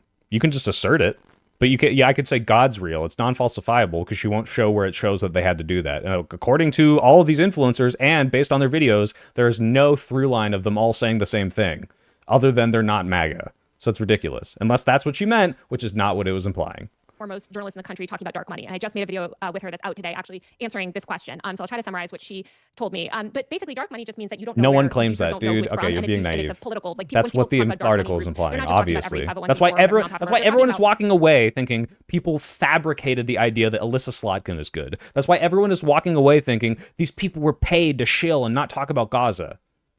That's what the article is implying. It doesn't say this. It just says they were towing the party line, but that is misleading. That is what people are coming away from the article from, and that's because of the way it was written. And if you think that is, no matter what, you couldn't more factually, more unbiasedly report on this, I don't know what to tell you. Like entity that has Dude, it says it in the title, dude. Structure that is meant to evade, that is for political purposes. That also you don't have, I'm butchering it, but like you don't have to know who funds it. So the big issue with 1630 Fund or some of these other big dark money groups, do they do a lot of great work? Yeah, I mean 1630's funded a ton of like reproductive justice stuff. Like, you know, I'm not saying like they're evil in some way, just the way that a lot of conservatives wouldn't say Koch network is evil. They believe that they're doing good, but we don't know who funds them, and the only way we find out who funds them is if people self-disclose. So sometimes public organizations disclose, like public Fortune 500 companies will donate to these funds, and sometimes they'll disclose. But lots of billionaires and foreign, you know, billionaires and stuff will donate to these things, and we don't know. And so, you know, this is why one creator, I don't know if you saw him, I forgot his name, but his TikTok went kind of viral. He was actually asked to be part of this 1630 funding program with Chorus, and Chorus is described as a project of the 1630 fund in the contracts. He said, listen, I have security clearance. I have security clearance in whatever the government, and to maintain that security clearance, I have to be able to prove that I have never accepted money from any sort of foreign adversary. If I take money from a dark money group, you don't know where that money ultimately originated from, and so he couldn't join the program. I don't know if that sounds not accurate to me, because if you don't know where the money's coming from, how can the foreign money be a corrupting influence? Well, that's a really good question, right? Is that you don't know. So they're not directly corrupting you in the sense of like, they're not like, ooh, that's true, Ziri. Like, that's the first thing you've said that I fully 100% endorse. The question, I think, it is much more reasonable to believe what you read in the newspaper than the internet. That is true. I hate all the alt media people. Groups is because we don't know who's funding them. We don't know how much that's impacting their legislative agenda. We don't know how much that's impacting their policy initiatives. We don't know if some big funder. If you fill out like an SF-86 and you've had to, well, I'm not talking about the lawmakers, I'm talking for that clearance form. Like generally when you're doing your SF-86 background checks, you're talking to people to make sure that they don't have foreign relationships that they aren't disclosing to the government, because those can be corrupting or be used for leverage. Well, hold on, Nicholas. This is true. You said they would not be getting paid if they didn't already have the opinion these people want. I believe that is true. That's why they're not funding MAGA people. This is a partisan, even though they claim to be nonpartisan. If you want to say this is one of those like wink, wink, nudge, nudge, based on legalese, we're not allowed to specifically fund a party, but we can pick and choose who we fund, and these people are all anywhere from center left to progressive. Yeah, that's true. And yes, this money can have an influence on these people insofar as they might be scared to change their opinions. Now that's a story. That is not what is in here. You're not saying, hey, these creators wanted to report on this, but they felt like nervous about it. They nervous about the contract before they signed, and some of them didn't, but that's a whole nother story. And I think that's a very valid concern of how can money corrupt people? But that's not what the article says. We're not talking about that. We're not going in and saying, hey, like what could and couldn't you report on? Or what did you feel pressured not to report on? And clearly all of them could report on different things, because there's a wide spectrum of people criticizing Biden, not criticizing Biden, criticizing Israel-Palestine, not criticizing Israel-Palestine. That's not, hey, they had to get paid to toe the party line and no one switched their opinions. You travel or whatever. So I just don't understand, like a dark money, like it's like imagine somebody's bribing you, but it's just $10,000 shows up in your mailbox and you don't. Yes, Sniper, my opinion would completely change. If the contract comes out and Chorus, like it shows like legally all the lawyers look, like third-party lawyers are looking and they're like, yo, this literally just says you'd get kicked off if you disclose anything. They couldn't like go in XYZ direction. Yeah, 100%. But the point is that hasn't been established, which is my problem with this article. Where it comes from. I don't know how that could be. He had to. You'll have to take it up with him. But what he says on TikTok, and he's public, and he's been answering people's questions on TikTok, so you should definitely go ask him. But what he said is that he had to prove basically that he had never received foreign money from certain places. His name. Let me just get his name for you guys, because then you can go yourselves and. But also, it wouldn't be receiving foreign money. It'd be receiving money from the 1630 fund, right? Well. So, but the foreign money could, and we're saying foreign, basically money that he couldn't accept could be funded there. Hold on, let me just grab this. It's Shane Morris. Okay, sure. So if you go on Shane Morris, you guys can go ask him these questions. But now, if I have a W2 employee and I get paid and I make money for different things, like that W2 employee, they only have to disclose that they're being paid by LLC. It doesn't matter where my money comes from, right? Yeah. Well, you should ask this to Shane, who's very public and is talking about this. I did not talk to Shane for my story, so please don't drag him, because people keep saying he's my source and he is somebody that I saw actually after my story came out. But I think the issue is that we don't know the screenshots are real death on a 1630 funds agenda or policy agenda or programs, and so that's the concern with dark money. Is I personally would not feel comfortable as a journalist taking money from somebody where I don't know where that money is coming from, because I want to have a certain level of transparency and I want to be able to communicate to my audience, hey guys, I have never taken money from XYZ. I've never taken money from Mark Andreessen, for instance, and I never would. And that is something that I feel like I can communicate confidently to my audience because I know exactly who funds me. And I think one problem with these dark money groups is going to bring up the 1630 funding the funds them. And we just deserve more the group that funds her reporting across the board. You're right. This is a structural problem. This is not something that the creators. He's bringing it up. I think he's got the receipts. He made a big thread about this. One thing that dark money groups really do, which is not even related to the course thing, is they're funding the PACs, right, and the super PACs. So PACs, of course, have to disclose, and they have to. I think you're part of one, right? You have to disclose. I'm not part of any PAC. Oh, you're not. Okay, take it back. I for some reason I thought you were. Anyway, but you know what a PAC is, right? The super PACs or whatever. So what these dark money groups will do is they'll sort of spin up. There'll be a dark money fund spin up, or they'll sort of spin off like a shell. I don't know what they're allowed to release, and so we but still don't really have transparency because we don't know who funded that dark money group. Now it's just a black box of money, and that black box of money is funding the PAC that's then doing political activity. So we just want a lot more transparency. Yeah. So I guess the question is, because I'm kind of curious, because it's hard to differentiate between all these organizations. So obviously, a lot of people have said I was part of some PAC because I did a couple activations, I guess, with Progressive Victory a while ago. ago. But I've seen people attack you over the Amidia or whatever. Amidyar. I'm in a journalism fellowship right now. So but I'm just curious because of that, because they use that same like hybrid funding methodology to where the group that you work for, they are also funded by their 501c4. No. So I'm funded by, I'm in an investigative journalism fellowship that one, I just should very much be very clear about, is not political. Okay. I'm not part of any political program or anything like that. This is an investigative reporting fellowship. Now notice what she's saying. I'm just being paid to be an investigative reporter. Okay. But they know what your politics are. This is the same thing as Chorus.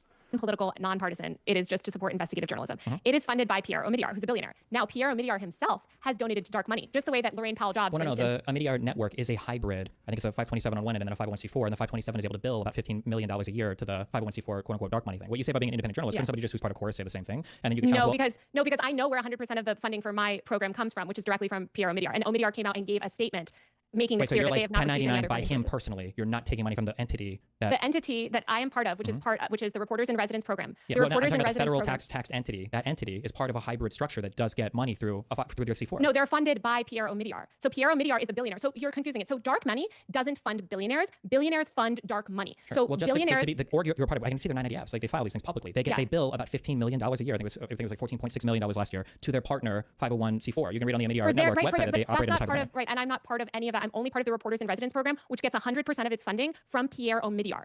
That's his fund. That's what he funds it for. So now Pierre Omidyar himself, you're right, has given to dark money funds and does his own political things. I'm not disputing that, but I know where my money comes from, where I'm like, okay, do I feel comfortable taking this fellowship that is Pierre Omidyar's money? I personally do, because he funds The Intercept and he funds a lot of journalism programs. And it's also, I've worked for billionaires, unfortunately, my entire journalism career. I worked for The Atlantic as well, that's funded by Lorraine Powell Jobs, who I'm sure also gives money to dark money groups. Jeff Bezos. For the Chorus people that reached out to you, for their paychecks, were they signed by like the 1630 fund, or were they signed by like the Chorus network? As far as I understand, it was 1630. As far as I understand. But you haven't seen any like deposits or check slips or anything.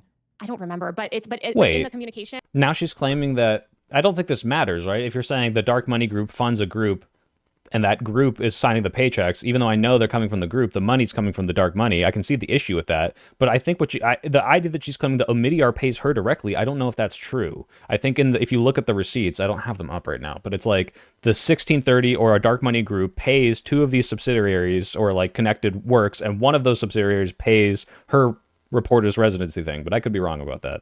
And they say in the communication that we have, they say that it will say 1630 on it. Gotcha. And that's why like the contracts and stuff again. And I'm not saying that like these creators are evil for accepting this money. I think they're like what liberals will have, many people, and Anna clarifies this in the video that I made as well. Like what many of them will say is like, look, I don't like the system either, right? Like I don't like the system either. I think that this is bad. I think the Koch network is evil. But until we change these laws, I think we should leverage it, and I feel comfortable taking this money, whatever. What I would say to them is that's totally your decision, right? Like you've made that. I'm a journalist. I hold different standards. She's getting money from something that's public. The thing that gets money, in the same way that Chorus is public, gets it from a dark money PAC 1630. I think that the thing that she gets money from, the Reporters Fellowship thing, is public, and then the thing that funds the Reporters Fellowship, she's claiming it's directly through Omidyar. I don't think that's true, but we'll see.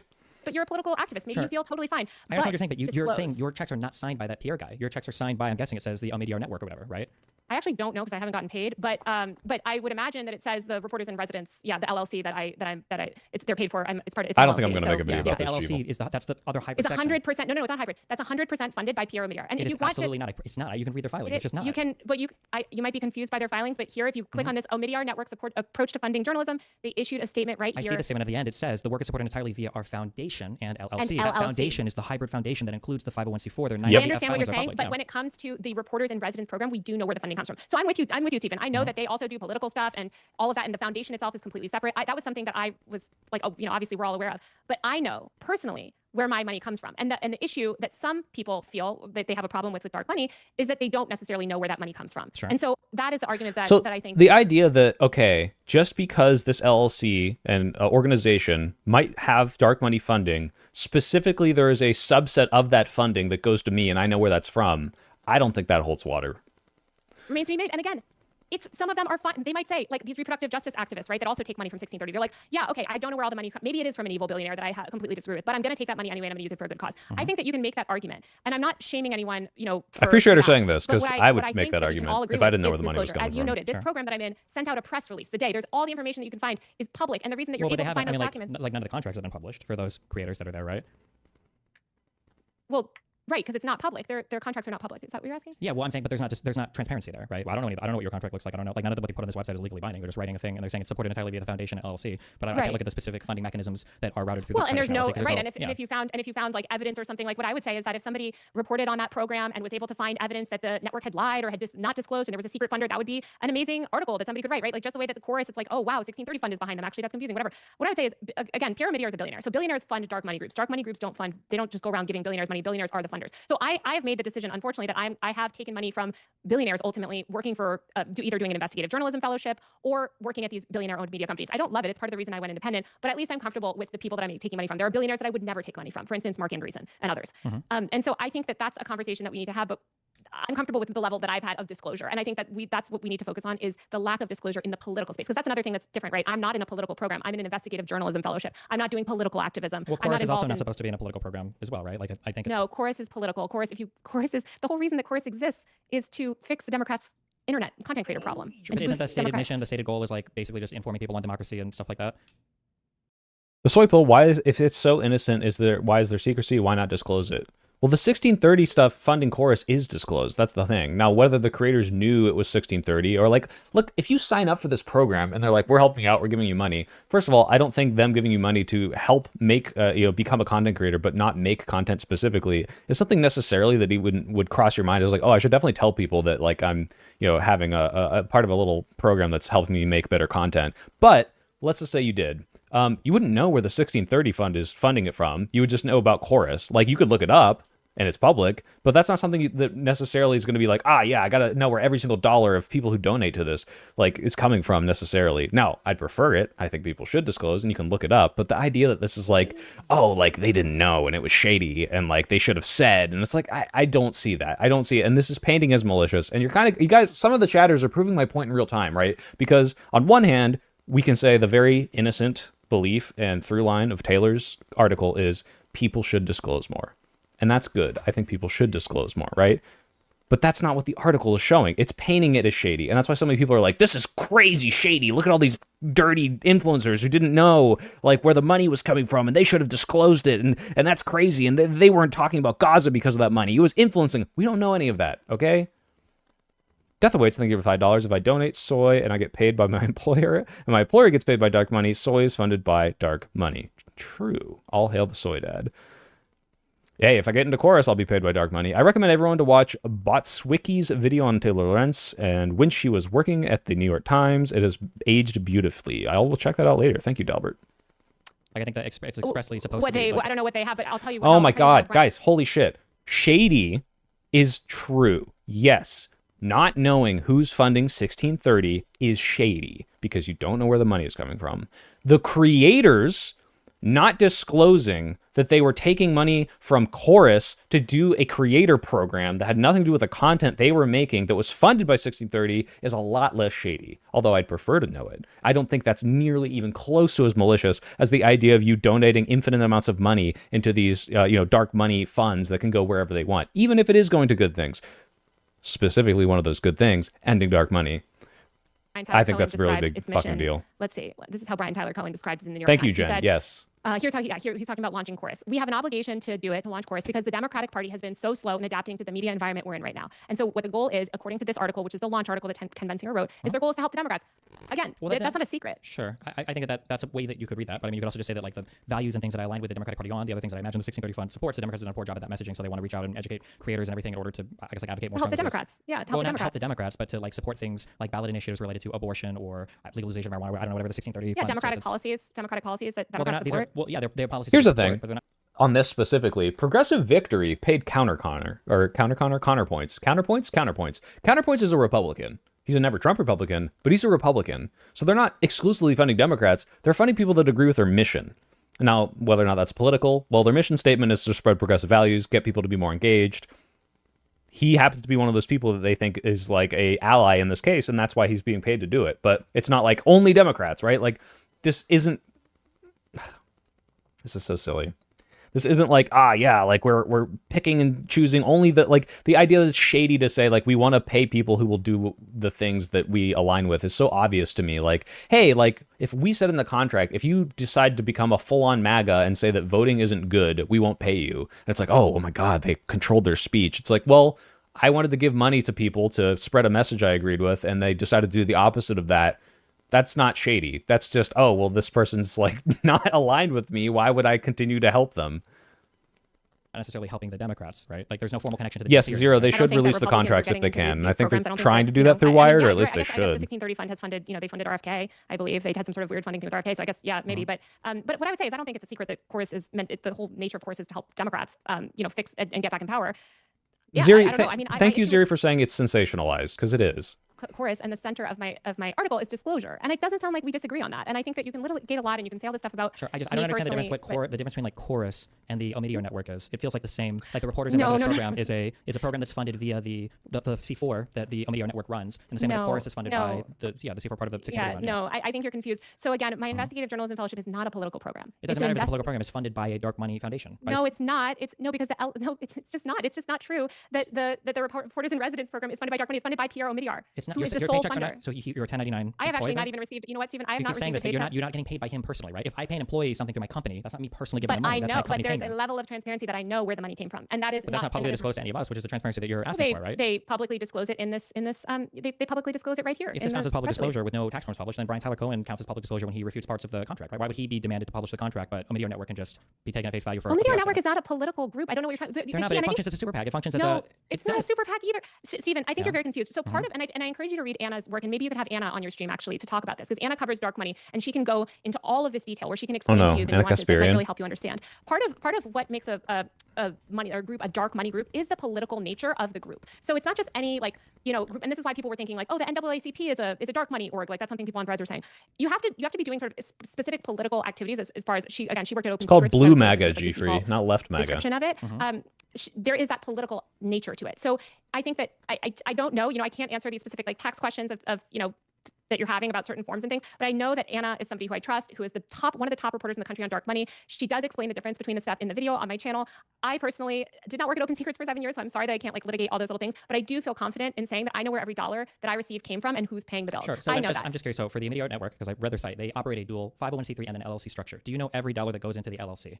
Yes, I asked about this when I accepted this fellowship, and I know that it's from they gave you profit and loss. They've given you some kind of tax filing, 1040, 1120s. They gave me enough information that I completely trust them. Yeah, but then you're taking it on word from a billionaire, right? No, I'm not taking it on word from a billionaire. I'm taking it from. I mean, they provided me evidence showing that, and I believe them. And you're right. But to the outside world, it's a dark money. It's a dark money fund, right? Because we don't know what goes into the LLC. No, wait, how is it not dark money? Can they not accept an infinite amount of money from people that don't have to disclose? This is not an LLC that pays investigative journalists is not dark money. Again, you're missing the key part, Stephen. He's kind of got her here. Okay, look, if you don't know where the money is coming from, you can't just say, well, the political thing is changing whether or not it becomes dark money. No, first of all, there's specific journalists that they choose. Honestly, I want to look at these journalists and say, are any of these people, who are these people, and are any of them right wing? So we've got Jacob Ward. Let's see. NBC News, Hacking Your Mind. Correspondent for Al Jazeera. Okay, so this guy looks like he's kind of left wing, based on what I can tell. Correct me if I'm wrong, chat. Because I'm just doing a glance over this.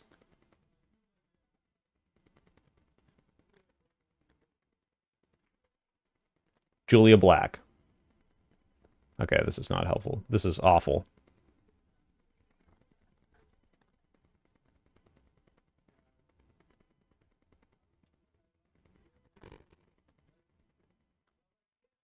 To be fair, all of these people could be more independent. The point is, anyway, is that the LLC that's funding them, if we as an outside group don't know where it's coming from, we just have to take Taylor's word that this is oh, I've seen all of it and I trust them. It's well, you could just say that about 1630. 1630 could say hey, we know some of this stuff. Some of these people are, what's it called? You're not going to find masses of right-wing journalists. No need to compare her against the general. That's true. They are more left-wing than average. Well, unfortunately, reality does have the left-wing bias. Investigative journalism can't be political in nature? So the program that I'm in is not a political program, and it is not for political Sorry purposes. For the Elon jump and scare. It is completely nonpartisan. I'm not a Democrat. And in fact, what I would say to you, Stephen, is if Omidyar is so involved in dark money and 1630 fund or whatever, me reporting critically on one of his investments shows that I'm editorially independent from whoever is what paying. You're saying is the same argument a lot of content creators and Chorus use when they said said negative things about the Democratic Party. David Pakman just said that, or they've said negative things about the war in Israel. I think that they're right. Oh, the Israel stuff we should talk about too. I think that does. I agree with them. I think that is evidence of their editorial independence. And I've said from the jump, and if you read our story again, our story doesn't say that they were given talking points, especially about Israel and all of that stuff. So okay, our story doesn't say they were giving talking points, especially about Israel. But if you read the thing and it says $8,000 a month to push the party line. By the way, the Democrat Party line is pro-Israel right now. None of them are doing anything to restrict any of the funding. All they have to do is keep it secret and agree to the restrictions on their content. That is the implication of the article. So she's walking that back. I think didn't say that if they didn't carry the content line. You keep interrupting me. Because you keep pivoting. I think you said I'm that not pivoting. It sounded like they had a lot of questions. They had a lot of content. This is very unproductive. Ultimately, I don't know what to tell you other than I am not involved in a political program. I am doing an investigative journalism fellowship that is not the goal of that program is not political. And I do think that should investigative journalists also have more transparency around their program? Sure, but political content creators taking political money, in my opinion, should disclose and should ask a lot of questions because there's a lot of money aimed at influencing politics. Unfortunately, there's not as much money paying investigative journalists. Nobody's doing that. It's a charity, basically. Whereas there's a lot of money in the political system to influence specific political outcomes. That's a key difference. My understanding when you read about Chorus is that one of the earlier lines was that they had restrictions on the political content that the content creators could make. That's not like a part of the contract. So one thing that the story says is that there were restrictions on the content, but we're not talking about specific, I don't know what it says in terms of Chorus's policy agenda or whatever, but you can read the language in the article. Sure, it says among other issues, it mandated extensive secrecy about disclosing their payments and had restrictions on what sort of political content the creators could produce. So that was in the contract. It said you were not allowed to produce this type of conservative content or pro Palestine I didn't see content. them use Well, one thing that I think if we could move on to that I think would be more productive is to discuss this Israel question, because that is something that a lot of people have had questions about. The Israel question. That's very close to a different kind of question. Paid not to talk about Israel. Nowhere in our article does it make that claim. Nowhere, and that is something that I think people brought up. It is something that I looked into. There are content creators in this program that have spoken about Palestine, and I think that a lot of people have sort of taken the article, which is paywalled, and this is another problem. Wait. Taylor yelled at me once when I made a comment about how it's not hurtful to keep masking up for those with autoimmune disorders. I don't believe that, Death Awaits. She's like the most pro-mask person ever. This is like one of the few times you'll see her without a mask. Is that true? That's crazy. Well, so I don't think a lot of people read the full article, but I just do want to make it clear that I think some of what these content creators like David Pakman have refuted are actually not claims ever made in our article. Well, but everybody else is making. Wait. You're saying she yelled at you for saying you shouldn't mask up for people. Okay. Is making these claims, and that's what the article said. Hey, if you can mask and it's not a big deal to you in subways and trains and all that, I say go for it. It's like, why is there so much ubiquitous, confusion on that side? Well, we pointed in one direction. Yeah, it's not one direction. I think people, unfortunately, once you publish something, people take a lot of, people take their stuff and make claims, and I try to debunk it as best I can. Ooh, I really want to watch her on the Vanguard now. I want to see what she says. Kind of share the information that I have. But I think that part of what's driving all of that, aside from the fact that Gaza is such a dividing issue among so many people online in the sort of the left sphere, is that we don't know the full makeup of the Chorus program. So we still don't have a roster. This is another argument for transparency. Omidyar, my Omidyar Reporters in Residence program, we know everyone that's in it, right? We don't know with the Chorus cohort, they told to be clear, we don't know everybody that's in it. We know the PR statement that they put out, but we don't have tax filings or anything. We don't see all of their payroll. We don't see all of the disbursements that the companies made, right? On Chorus? What are you talking about? No, on Omidyar network, right? On the LLC. They announced that these are just statements, right? We don't have any tax filings, any proof. Stephen, it would be a great news story if they announced that. Why would they? Okay. First of all, they announced the public roster saying, hey guys, here's who are the newest members of our reporting fellowship. Now, if you think that there are secret journalists that are also part of the reporting fellowship that they didn't announce, I really encourage anyone to find that story. That would be a crazy story. I've been on the Zoom calls. I've never seen anybody that was not announced as part of the program on our Zoom meetups. That would be very silly, and there's no reason to hide who's in an investigative journalism fellowship. With the Chorus program, we know who some creators are in the program, but we don't know the full 90. And so what you're seeing a lot of creators on the left say is, hey, we don't know who's in this program. We just know out of this cohort, XYZ amount of creators have I wish I was in Chorus. About Gaza. I hope I get accepted. They're sort of extrapolating a lot. And I will disclose. Hey guys, before you make a lot of and I will get kicked out if they do some shady shit to me. To publish the full roster. Let's encourage more creators to come forward themselves and talk about it if they're able to, so that we have a better picture of the ideological makeup. Because I just don't think we have enough information to know the true ideological makeup of this cohort without knowing people who are in it. I was able to confirm a couple dozen creators, but 90 creators, we just don't know. We could have a lot. But what does that even mean? The ideological makeup? Is this off of a singular issue, off of Israel-Palestine? And then now, if all of these people get harassed who have been named in the story, then doesn't that just mean? So then we're not actually looking for transparency at all. We're just looking to make sure that they're in alignment on this particular issue. Well, some people, the people who care about that issue. So, for instance, with Gaza, right, Stephen, you would agree. A lot of people online care about this issue. Yeah. So they want to know. About it even, I think. Yeah. I know who hates me and finally had me on his show after shitting on me for years and years. For people who care a lot about Gaza and they really want to know who in this program is pro-Palestine, who in this program has said what. Almost 10 minutes behind now. Oh, geez. Right now, we just don't have that level of transparency. And so I think one thing that would be helpful for this program and any programs in the future is to have more transparency. So people can look and say, hey, 50% of creators in this program haven't spoken up about abortion, haven't spoken up about have said this. Why would the masking matter about your eyes? Rolling back Section 230, whereas 50% support fighting Section 230. I don't know. I just think these are tech policy things that I care about. But like, I think that the more transparency, the better, and the less there are going to be this sort of like speculation. Because so is the issue, is the scary thing that people are being funded through nefarious means, or that they just don't align politically enough with the people that want to witch hunt them? Because this just sounds like now we just want to see the full list of people to make sure that they are aligned on like the monoculture issue. I think that personally, I don't really care where these people want to stand on whatever issue that they want to stand on. Well, yeah, but you're publishing these articles that are being used by other people as basically no. Those people, they can take my article and use it however they want. Those people that are very focused on sole issues, right? They're going to take any announcement of any program. I've reported on other programs, by the way, that they've done the same thing to, right? Where they're like, well, where is this program on XYZ issue? And a lot of people care about, I mean, we saw this in the lead up to Harris's election. We saw a lot about Gaza, but we also saw this exact same thing happen on other. Yeah, but Nicholas, I would just say, hey, I'm paid by Chorus. They're paid by 1630. We don't know 100% of where the money comes from. But you know where else we don't know where the money comes from? Every single super chat and viewer, because they don't have their whole full legal names. Now, the amount of money is going to be a little different, and that does matter. But at least you know that I'm being paid by these people, but just because I don't know where they are, first of all, that means I can't be influenced by their opinions because I have no idea what the fuck they want me to say. But you can have a valid concern of, hey, is Soy shifting his opinions because he's getting money from a group that happens to be aligned with these groups, and you can question me on that, and I fully open and welcome it. Like, I mean, look at Gen Z for Change. Remember that back in 2020, or sorry, TikTok for Biden? There were so many conversations around like, well, who out of this cohort is for what? Like, that's just something that people want to know. And so I am saying, in the interest of transparency, it would behoove any of these organizations to be clear about their roster, because clearly there are activists online who care about specific issues, who want to know where these different cohorts stand, or who maybe want to reach out across the aisle and say, look, I noticed that 70% of your creators haven't spoken about reproductive justice. Thanks, Gio. So I'd like to reach out and educate you guys on this issue. Just more transparency is better across the board for no matter what. It alleviates all of this sort of... Zero, if you want to give me $8,000 a month to promote my content, that'd be awesome, buddy. But there's a reason contracts are involved. Speculation, and it just provides more opportunities, I think, for everyone to sort of build that trust. I feel bad that I took that I mean, 50 and you didn't ask for anything. On some of these shows, on a lot of these leftist shows, have you corrected anybody who is run with that? I have tried to correct people, and I actually asked... Okay, that's good. She says she's correcting. Let's see if Vanguard corrects it. She does, because I would respect her a lot if she does this. On something, and I'm doing a TV hit tomorrow, like a television hit, and they literally reached out to me about with like misleading framing, and I was like, hey, before I hop on, yes, Timber, they're obviously different. What the actual article says, especially with the scale of money. Podcast last night, trying to debunk. Like, I don't think they'd even read the article, and they were going to cover it. So sure, but particularly with because I'm pretty sure you told Glenn Greenwald that you felt that the Democratic establishment had chosen neoliberal content creators based on their position on whether or not it was a genocide in the Gaza Strip. Like, that was one of the things I think you said to Glenn Greenwald. So it seems like that's feeding like really heavily. No. I think that traditionally during the campaign, maybe is that what you're thinking about? I was talking about during the campaign. But it's in an interview while you're talking about your article, and this is the assumption that every other person who's read your pieces is running with it. I think we're very explicitly talking about during the DNC. But yeah, I tried to correct it. I'm in the TikTok comments. If you see me in the TikTok comments, I'm saying, hey guys, just wanted to fact check this, and I just shared a video on Instagram. I literally just reposted a guy like. I think I reposted it, I commented, I can't remember, but saying, hey guys, here's what's true, here's what's not true. And I when I have time, I will make a more thorough video. Sometimes I try to do like a TikTok where I'm like, hey guys, here's the 10 craziest claims about my article. Like, let me share, kind of like debunk some of that. They need contract Zero because they're not just getting paid money. They're getting paid a stipend to be part of a training program, right? And you have to have like an agreement of like, hey, this is what we expect of you. You're going to these meetings. You're showing us progress that like our investment is doing something. Because otherwise it's like me and a friend, and I can go up to a friend and say, hey, I'll give you $50. You want to go get me groceries? And then he doesn't do it. And it's not like some big fucking scandal. But if I give him $8,000, if I didn't have utmost trust of my friend, if I'm going to give $8,000 to anyone, I'm going to want to sign a fucking contract. Say that, like, as it stands right now, based on what you've seen from Chorus, there's no... Has a fan ever paid you enough that you could quit my job? Nicholas, actually, I quit my job in February. This is my full-time job. Now, it's a little sketchy.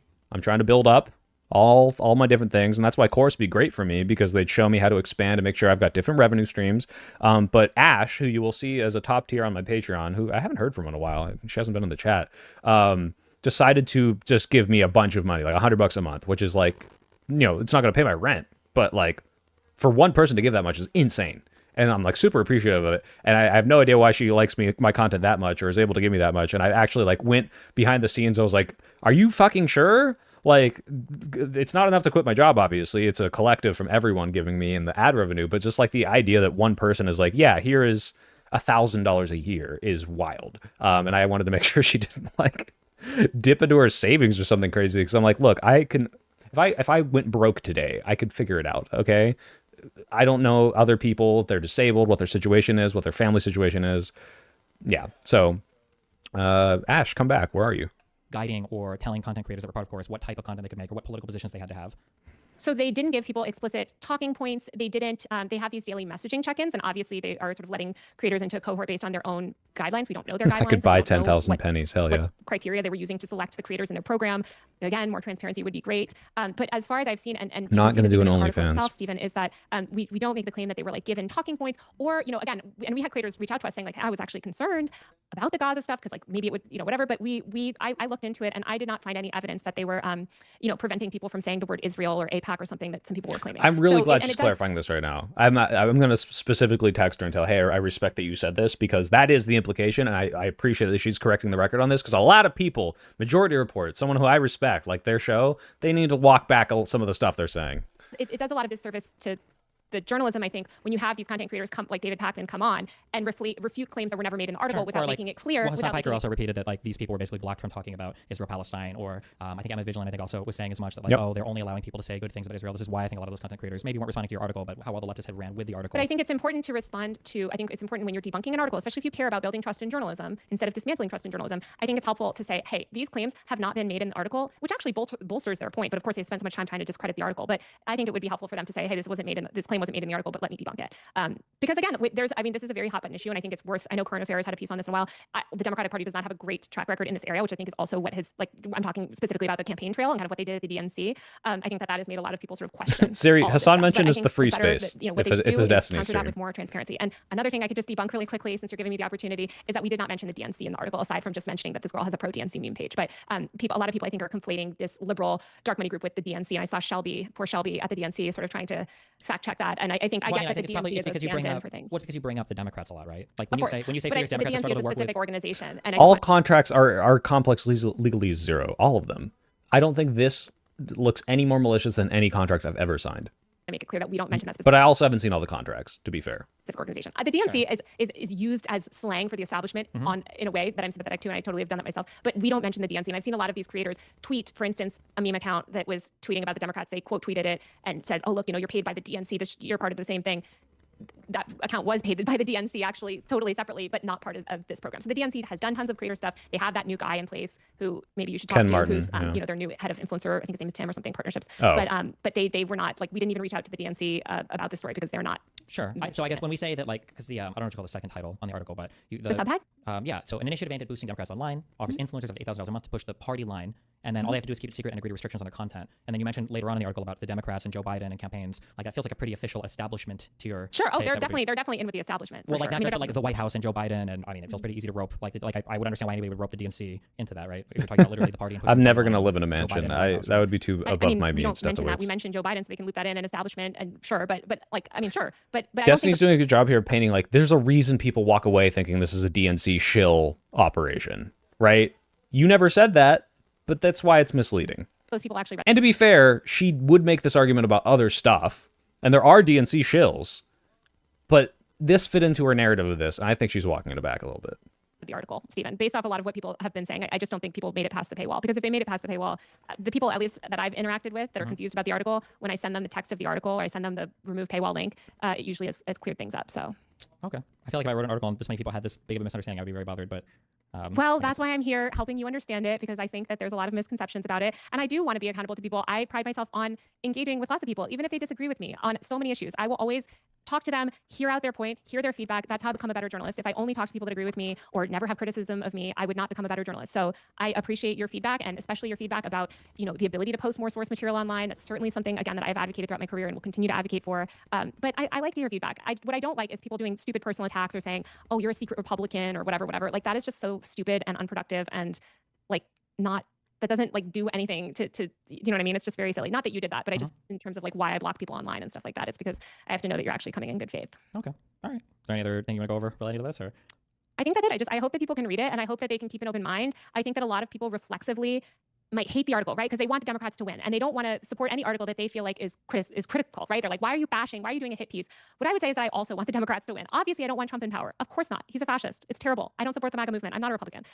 I want them to have a more effective strategy. And I think before you attack me, look at people like Tina Wynn or Mia Sato or some of these other journalists that have written so smartly. McKenna Kelly also writes about politics really well on the internet. Like, a lot of people have made similar points that I've made in this story about these broader sort of issues with the Democrats and the Democrats all over, from the DNC to the lawmakers to these groups and stuff, about their sort of media strategy. And I think that we can all agree that the Democrats do need a better media strategy and a better set of policies, I would argue, to reach more people. And so when you read an article like mine, before you get so mad or before you start fighting, on the internet or whatever, please understand that, like, Taylor's not a Republican. She just hates Democrats. More effective program. I've written those pieces, by the way, announcing more transparent programs, or promoted those pieces when I see them in the news and think, wow, that's really great. I have no problem with an effective influencer program. I have no problem if they just say, you know what, guys, we're only doing a neoliberal influencer program. I don't think that's all they should do, but maybe they want to cater to those people online for a while. I don't know. They've been doing that for years, but who cares? That's their prerogative. I think that the issue is transparency, and what we should ask for. Nicholas, obviously they're aligned. They want Democrats to win. The more advantage the far right has, because they have more money. If you start to play the dark money game, like, they're going to win every time. So we want more transparency in the space. We want more transparency from our political media, so we know who we can trust. And yeah, that's all. But you don't have to, like, I'm not a secret Republican, or I think that it's not that controversial. Sure. I mean, I agree with I agree with what you're saying. I don't think that was hardly anywhere in the article. I feel like the only prescription I saw from the article was a quote from one person, which basically says I didn't put prescriptions in it. Yeah, you're right. Well, there was a prescription in it, which was that the middleman is bad, basically. That there shouldn't be, that people should just give money directly to content creators. So, like, that we're supposed to fund the entire Democratic messaging apparatus of super chats and Medium or Substack subscriptions, I guess. I don't know about that, but I do think less top-down control is good. I mean, if you look at Turning Point as a version of success, right? They have of course some organizational structure, but it's pretty open and collaborative. Charlie Kirk literally has phone calls with Donald Trump. It is one of the most top-down, heavy organized things. Charlie Kirk is top-down in terms of in terms of their messaging, but I'm saying it's a big sprawling organization. Yeah, this top-down structure. They raise a ton of money from people that pay money into them. They all take direction and organizational stuff from Charlie Kirk, who communicates with President Donald Trump. Yeah. Sure, top-down in terms of messaging. I guess maybe top-down is the wrong word. Why don't I rephrase it so that you're not confused? To be clear, I'm not confused. I'm just saying you're advocating for some type of structure, like what Charlie Kirk is doing. There seems to be some confusion between what I'm trying to communicate and how you're receiving it. So let me rephrase it in a way. Yes, exactly. Let me rephrase it in a way so that my message is clear. Yes. And that is not an indictment of you. I am just trying to explain what I'm trying to say.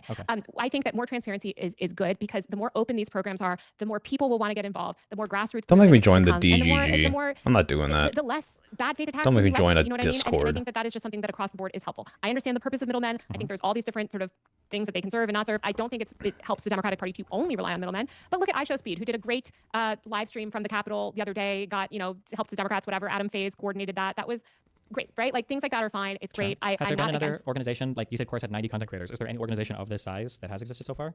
They're the big one. There's a few other, like Vocal Media has done some stuff. There's a Teddy Schleifer actually in the New York Times wrote a really good piece, which might be good for you to review with your audience, on a lot of these different efforts. There's, I think it's called Project Bullhorn. There's Project Zero. They all have sort of different goals of, like, some of them are funding creators directly, some are funding. I'm going to reach out to Taylor and make her give me this list so I can apply for all of them and get so much dark money. The members, the things you just are listed, are all of those people public with every person that they're paying and where all of their funding sources are from? I'm never making a Discord. It's not happening. It's the JJ McCullough Discord. Go to it. Yeah, well, Course is also was the first out of the gate. So a lot of those other programs haven't launched yet, and they're launching now. And so that's why we want to get these discussions going and say, hey guys, look, Course is first mover in the space. They're definitely the biggest and the most notable. They got that splashy New York Times profile like 10 days after the election. But now that all the donors are so invested in investing in media, why don't you listen to some of these creators themselves and do it in a little bit more of an open and transparent way? I don't think it's going to hurt them the way that they think that it will. I think it'll actually help them. And if you listen to tweet, she did that to me too. She was like, "You're just not educated on this COVID thing." For transparency.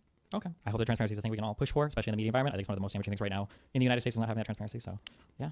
And if people want to learn more about dark money, go watch the video that I made with Anna on my YouTube channel. I think she answers a lot of questions. And she also herself is very open to receiving questions and feedback. And if you have further questions, I know she would love to hear from people. Gotcha. Cool. All right. Well, hey, listen, thanks. I know I'm here to kind of bully you and shout at you, so I appreciate the conversation. I just want to see. So, yeah, thanks a lot. No, she's anti. Thank you guys so much. She's not anti-vax, but she is kind of COVID poisoned. She thinks COVID is like the grand moment of which, like, everything changed and we're still in a pandemic.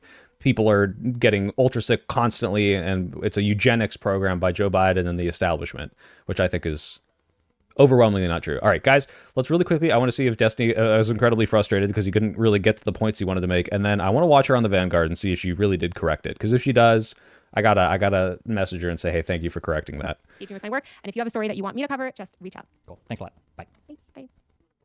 No, Mitchell, it is 100% fair to attribute misinterpretations of the article to Taylor because the way that it's worded makes it completely reasonable to walk away with that conclusion. Oh my goodness. That was quite the snark. Like snarky, not like talking about snark subreddits. I think you're just confused. Let me help.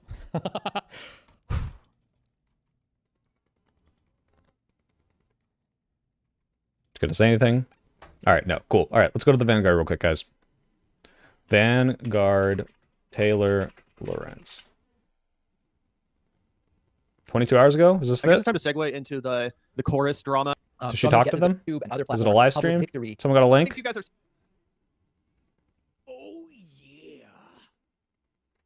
Here we go. Members only. How much? We're doing it. Oh, wait. Don't look.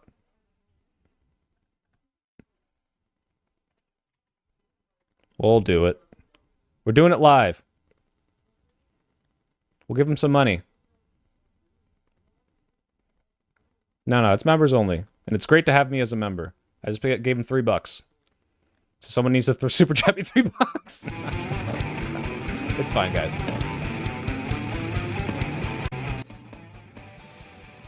All right, where are you, Taylor? How's it going? Thanks for having me.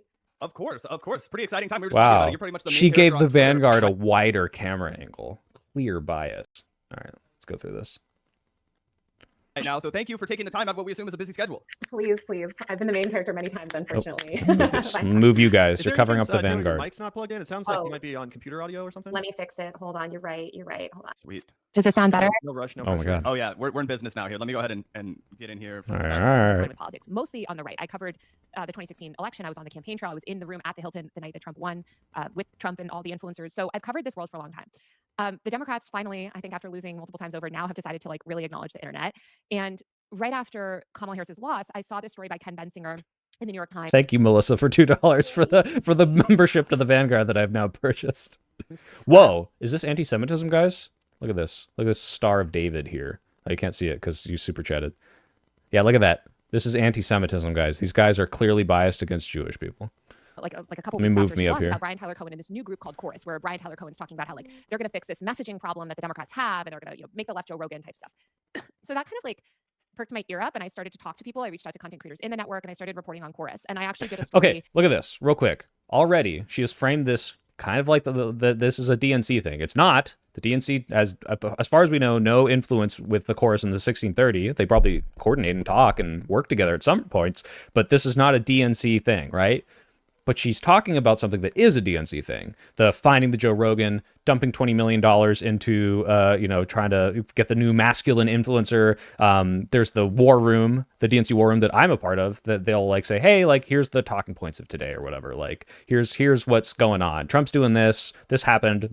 Now, when I say talking points, I don't mean like, hey, you should report on this. This is the thing you need to say. It is, hey, here are 5 things that happened. And I said yesterday, I think if you only got your news from that would be bad, because you are now only framing and looking at what is worthy of talking about from the DNC. But she's already framed these two things together, which makes sense. You want to look at how we're trying to expand the media space, the left-wing media space, but they're not together. Let's just keep going. For my newsletter about Chorus, just a couple months after that, New York Times piece about Chorus fundraising and taking content creators' images off social media and putting them in their fundraising decks without consent, and some of the dubious ethical questions around that. Oh, real quick, we never talked about this. I think that's one of the most valid complaints, other than the dark money thing. Just saying, hey, some of these creators didn't know their faces were going to be used to advertise Chorus. Totally fine. Yeah, that was Pat Albuquerque, right? They had her likeness. She's running in like Evanston, Illinois. I forget the name of that district, but yeah, that was a crazy thing to do. BTC is maybe towing the party line. I don't watch enough of them to know. Absolutely insane thing to do. And, so I wrote about that, and I sort of continued to report on the company and the organization. I'm very interested in these like Democrat influencer efforts, because I think like the Democrats, again, have finally woken up to the fact that they're like terrible online. And instead of recognizing that it's a policy problem, they are sort of obsessed with this idea that like if they could just pay the right mix of content creators, like suddenly they'll be popular, like people will like liberals again. Right. Well, it's funny that you talk about the Democrats like completely misunderstanding the internet or like not really using it correctly, because I feel like when Zach and I were growing up, Obama obviously crashed onto the scene, and one of the key ways that he was able to build momentum was an understanding of how to harness the internet at that point of time in the 2000s to really build the buzz and to get donations, and like that was considered something that the Democrats— That's the problem. They understand internet technology. They do not understand internet culture. Had down right then, and it was like the Republicans that looked like the dinosaurs. They had like freaking John McCain. She does have a cock share. Ads and like, oh, here's Sarah Palin, like be excited about this or whatever. So it's interesting. And where do you think the Democrats kind of lost their footing there to the point that? All right, no, we got to talk about the article. No, this was like, I mean, sure, Russia, I'm sure was doing shady shit, but like the MAGA movement was this like very organic top-down control and pushed these like kids online safety laws that would give the government essentially like complete. Yeah. Well, we're gonna get into more of that in a second, but I did want to also ask you. You talked about the origin of this reporting, how you kind of went down this road, and what got you interested in this subject matter. I can't imagine that you were anticipating this level of backlash. Like even when I first saw this article, I think shout out to Ken defending my honor. Was also in those trends. But I was just like, what the fuck? And it hasn't stopped. People are still not to like toot my own horn, but I've like broken so many big stories around influencers. Like I mean on the internet and Where's the substance? They've done some dirty tactics in the past. Like the last time I reached out to them for comment for an earlier story, or like the influencers tried to like frame that as like a correction, which is actually hilarious, and that is something that the Trump people always do. So yeah, and the personal attacks. Declined a request for comment, and then as strong accusations. And one of the things that contract, as the story makes clear, we have Zoom call recordings. We have the screen recordings of the group chat of all of these influencers practices in the New York Times, in a cover story for the business section of the New York Times. And all the YouTubers circled the wagon, and they're like, well, she, because they were uncomfortable with the terms that they were being asked to these group chat conversations, which is hilarious to view them like spiraling out. Like you're with Wired lied. Like they lied. All of this is just untrue. It degrades trust in the institution of journalism, and it degrades trust in actual, really important accountability journalism. I'm not going to watch through it at 0.25. You know, all of this has been justified by the David Pakmans, by the Brian Absolutely Tyler not. Their ilk, right? The brigade of people that are going to simper them because of yeah, I don't like when everyone shortens Brian Tyler Cohen's name because I keep thinking it's Bitcoin. Bitcoin. This is all justified because Donald Trump is ontologically evil, and anything that we do is in resistance to him is fine. Like, why are you talking about this in the face of fascism, right? They like immediately go to this like accelerationist, like hyperbolic argument where it's like, well, if Donald Trump is able to do this, like, why can't we do this? Why can't the left just behave as? Oh my God, talk about the article. Does, and what publishes an accusation when somebody speculates about something on YouTube, and we have to develop. For my reporting on the far right, like that's like 80% of my work, and I remotely, and also, but it's what the right has pushed, and it's what the left of right-wing media, the reason to you by people that are on the left who are content creators who ostensibly agree that Democrats are better. To mask and being like, what's so funny is she actually believes it. Like, yes, I do. That aggressive harassment, it's a lie, and it's also like it's such a gross thing because like vanguards are very left, I believe. They're like, you know, friends of many progressives. Tyler Cohen has actually not, like, he has not had to go through any of that build. And every time, I'm sure the next story that I do that's going to piss off some group on the internet. And I'm crazy on my. What am I doing? Does this have a transcript? No, no transcript. All right. A little bit, like I definitely post dumb shit on Twitter or whatever, but still, a lot of people do that and they're not like constantly like, but like the next time I do some critical story, the next influencer is going to be like, and remember when she lied and Wired, and remember that, like, it all just like, you know, transaction history. 30 fund is the same person funding. All right, well, this is good. I want to see them respond to BTC. But let's just say we caught some people who really should have known better, and I wanted to get your direct response to this allegation because people like Destiny and all these fuckers use it as like the #1 gotcha. So I just wanted to. Lorenz says that the 1630 fund is, quote, a powerful liberal dark money group. 1630 fund is our fiscal sponsor. One of the largest documented donors to 1630 fund is the same person funding Meteor's Reporters in Residence program, which Taylor Lorenz herself is a part of. And guess what her monthly stipend is? $8,000 per month. So, so that's true. This is very funny. Yeah. Because you'll note that he doesn't say, like, it's just saying buzzwords, and like it's this like illusion of like controversy. Okay, Lorraine Powell Jobs donates a shit ton. No. Taylor, it's not the illusion of controversy. The idea is that it doesn't matter, and he's not criticizing you for that. But you're criticizing him from taking money from 1630, which has to the tune of $45 million from Omidyar. Let's see. How much does Omidyar pay him? Omidyar, $45 million to the 1630 fund. It's like, yeah, he funds you too. Now, the problem is, you could talk about this, maybe she does, it's the dark money, and some people aren't disclosing, but the people who are disclosing also fund you. That's the point. Money. Does that mean the Atlantic's reporting on dark money is wrong? No, because the Atlantic itself isn't accepting dark money, isn't funded by dark money like schemes. I'm in a non-political, non-partisan investigative journalism fellowship with the. Is he implying the money is hidden with that? I didn't read it that way, but maybe if you saw it that way, it's like seeing it as more malicious. I think it's very clear. Well, to be clear, and I don't think she disclosed this well. I don't think she said, well, I've seen where the LLC money comes from, so I trust them. But that's not public. So we have to take her word on it that it's not being funded by nefarious sources. Among some of the best investigative reporters out there, including people like Julia Black and Laura Kelly, who I worked with at The Atlantic, an amazing journalist, right? And it's public. Yes, he is saying she's a hypocrite. Which was like, it's public and disclosed, and it's funded by this guy, Pierre Omidyar. It's not funded. Who funds The Intercept? Who funded Honolulu Civil Beat? Tons of journalists. He's funded tons of journalism projects. Like that. Like what? So what? He also gave money one time years ago to the 1630 fund in a personal. Right, Grant. That's the thing. Is like the chorus people. Well, no, actually, that's not true, Grant. They can't say I checked them out.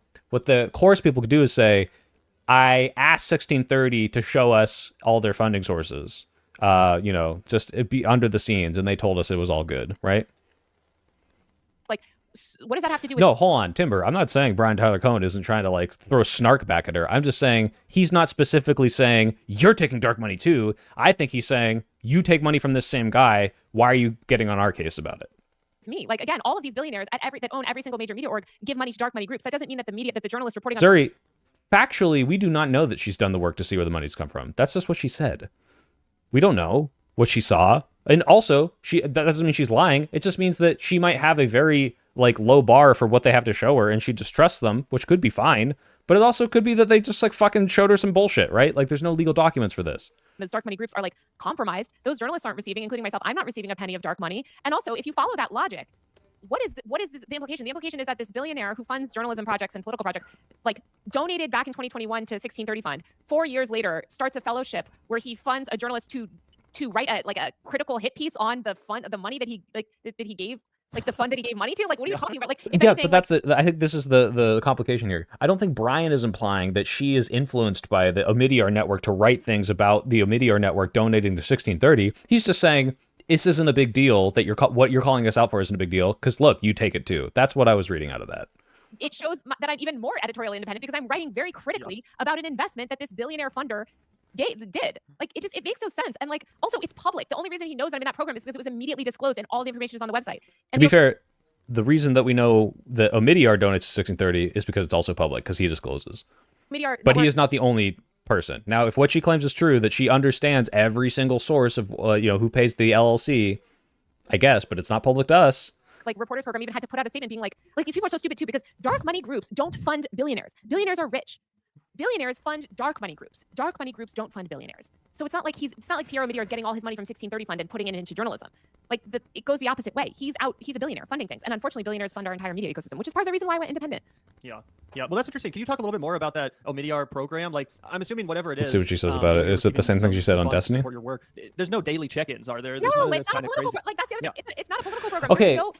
This is what's important, all right? What's the daily check-in? The daily check-in is not, hey, let's make sure you're being progressive. The daily check-in is, hey, we're putting you through a fucking boot camp trying to get you to be a better creator. So every day we're going to check in on your progress and make sure you're doing a good job. Not, the fucking Gestapo coming around with their clipboard and like, oh, have you met your quota? It's, hey, we want to show that you're having growth in the same way you have fucking like, hey, let's check on your fucking homework and see like, hey, make a short and see how it like drives engagement, because that's what we're teaching you to do. And tomorrow we'll check in on how your short did, and we can talk about like whether or not your short did good. Like, these things are so obvious. And so they just implied, well, she doesn't have daily check-ins because she's not getting the talking points fed to her that she must be, saying, which is like what they think is what's going on with Chorus, which is not happening. So let's see if she actually talks about that specific check-in. There's no strings attached. It's literally She said no strings attached in contradiction to there are daily check-ins. That's not a straw man, Bo. Few months long. I can't remember exactly how many months we are, but it's like from now until the end of the year. And you get a stipend every month for reporting, and it's to support investigative journalism. Full stop. And there's you actually do. You're actually a journalist. Unlike Brian Tyler Cohen, who's a fucking... Melissa, they weren't paying the low view people $8,000. $8,000 was going to the big people with millions of followers. And I think those people specifically were not learning about engagement. Those people were the mentors in this program. Slot machine. And also, I'm using this money to travel to, for instance, like a school district where I'm reporting on some civil liberties violations regarding these cell phone bans. Like, I agree, Zuri. It doesn't have to be malicious. My reporting specifically for Omidyar is about civil liberties and technology. And so it's like, it's to fund that work because nobody funds that work, and it's so hard for investigative journalists to like take on that cost because it's a cost-losing endeavor to do investigative journalism. To be clear, so it's to fund that work because no one funds on that work. That is political, okay? And people say everything's political, but this is especially political. It's like, hey, there's a dearth of money and people looking at civil liberties and investigative tech journalism. That's political. There's a reason why there isn't as much money in that, okay? But doesn't really matter. I don't think that's a slight against her to say it's political. I just don't like that she's saying, well, it's not political, so it's okay. Like, it's also money from a place that we can't verify, but we just have to take your word. Yeah, not only is it totally open, you can talk about it. There's no NDA. They announced the program. Like, it's totally transparent, and it's not tied to dark money even in the I slightest. see what you're saying, I know where every Melissa. single dollar of my you're agreeing with me. You're unbanned. No, go ahead. I was just going to say that's pretty by the numbers, right? And to use another Pierre Omidyar funded, First Look Media in the Intercept, right? I remember Jimmy Dore used to go after them all the fucking time. Right? Choose this. I'm not streaming on Twitch because I was looking at Destiny, and Destiny is blacklisted off Twitch, so I can't do it. If you go to fucking the Intercept's funding model, right? Zero, David Pakman is one of the mentors. I'm pretty sure. Now, we can look this up. If he was one of the people being paid $8,000 a month to do, like, fuck all, like, I don't know why, because he does not need that assistance. But that's the thing, is people like Majority Report were like, why would you pay David Pakman $8,000 a month? He already has this whole thing. He's got all these sponsors.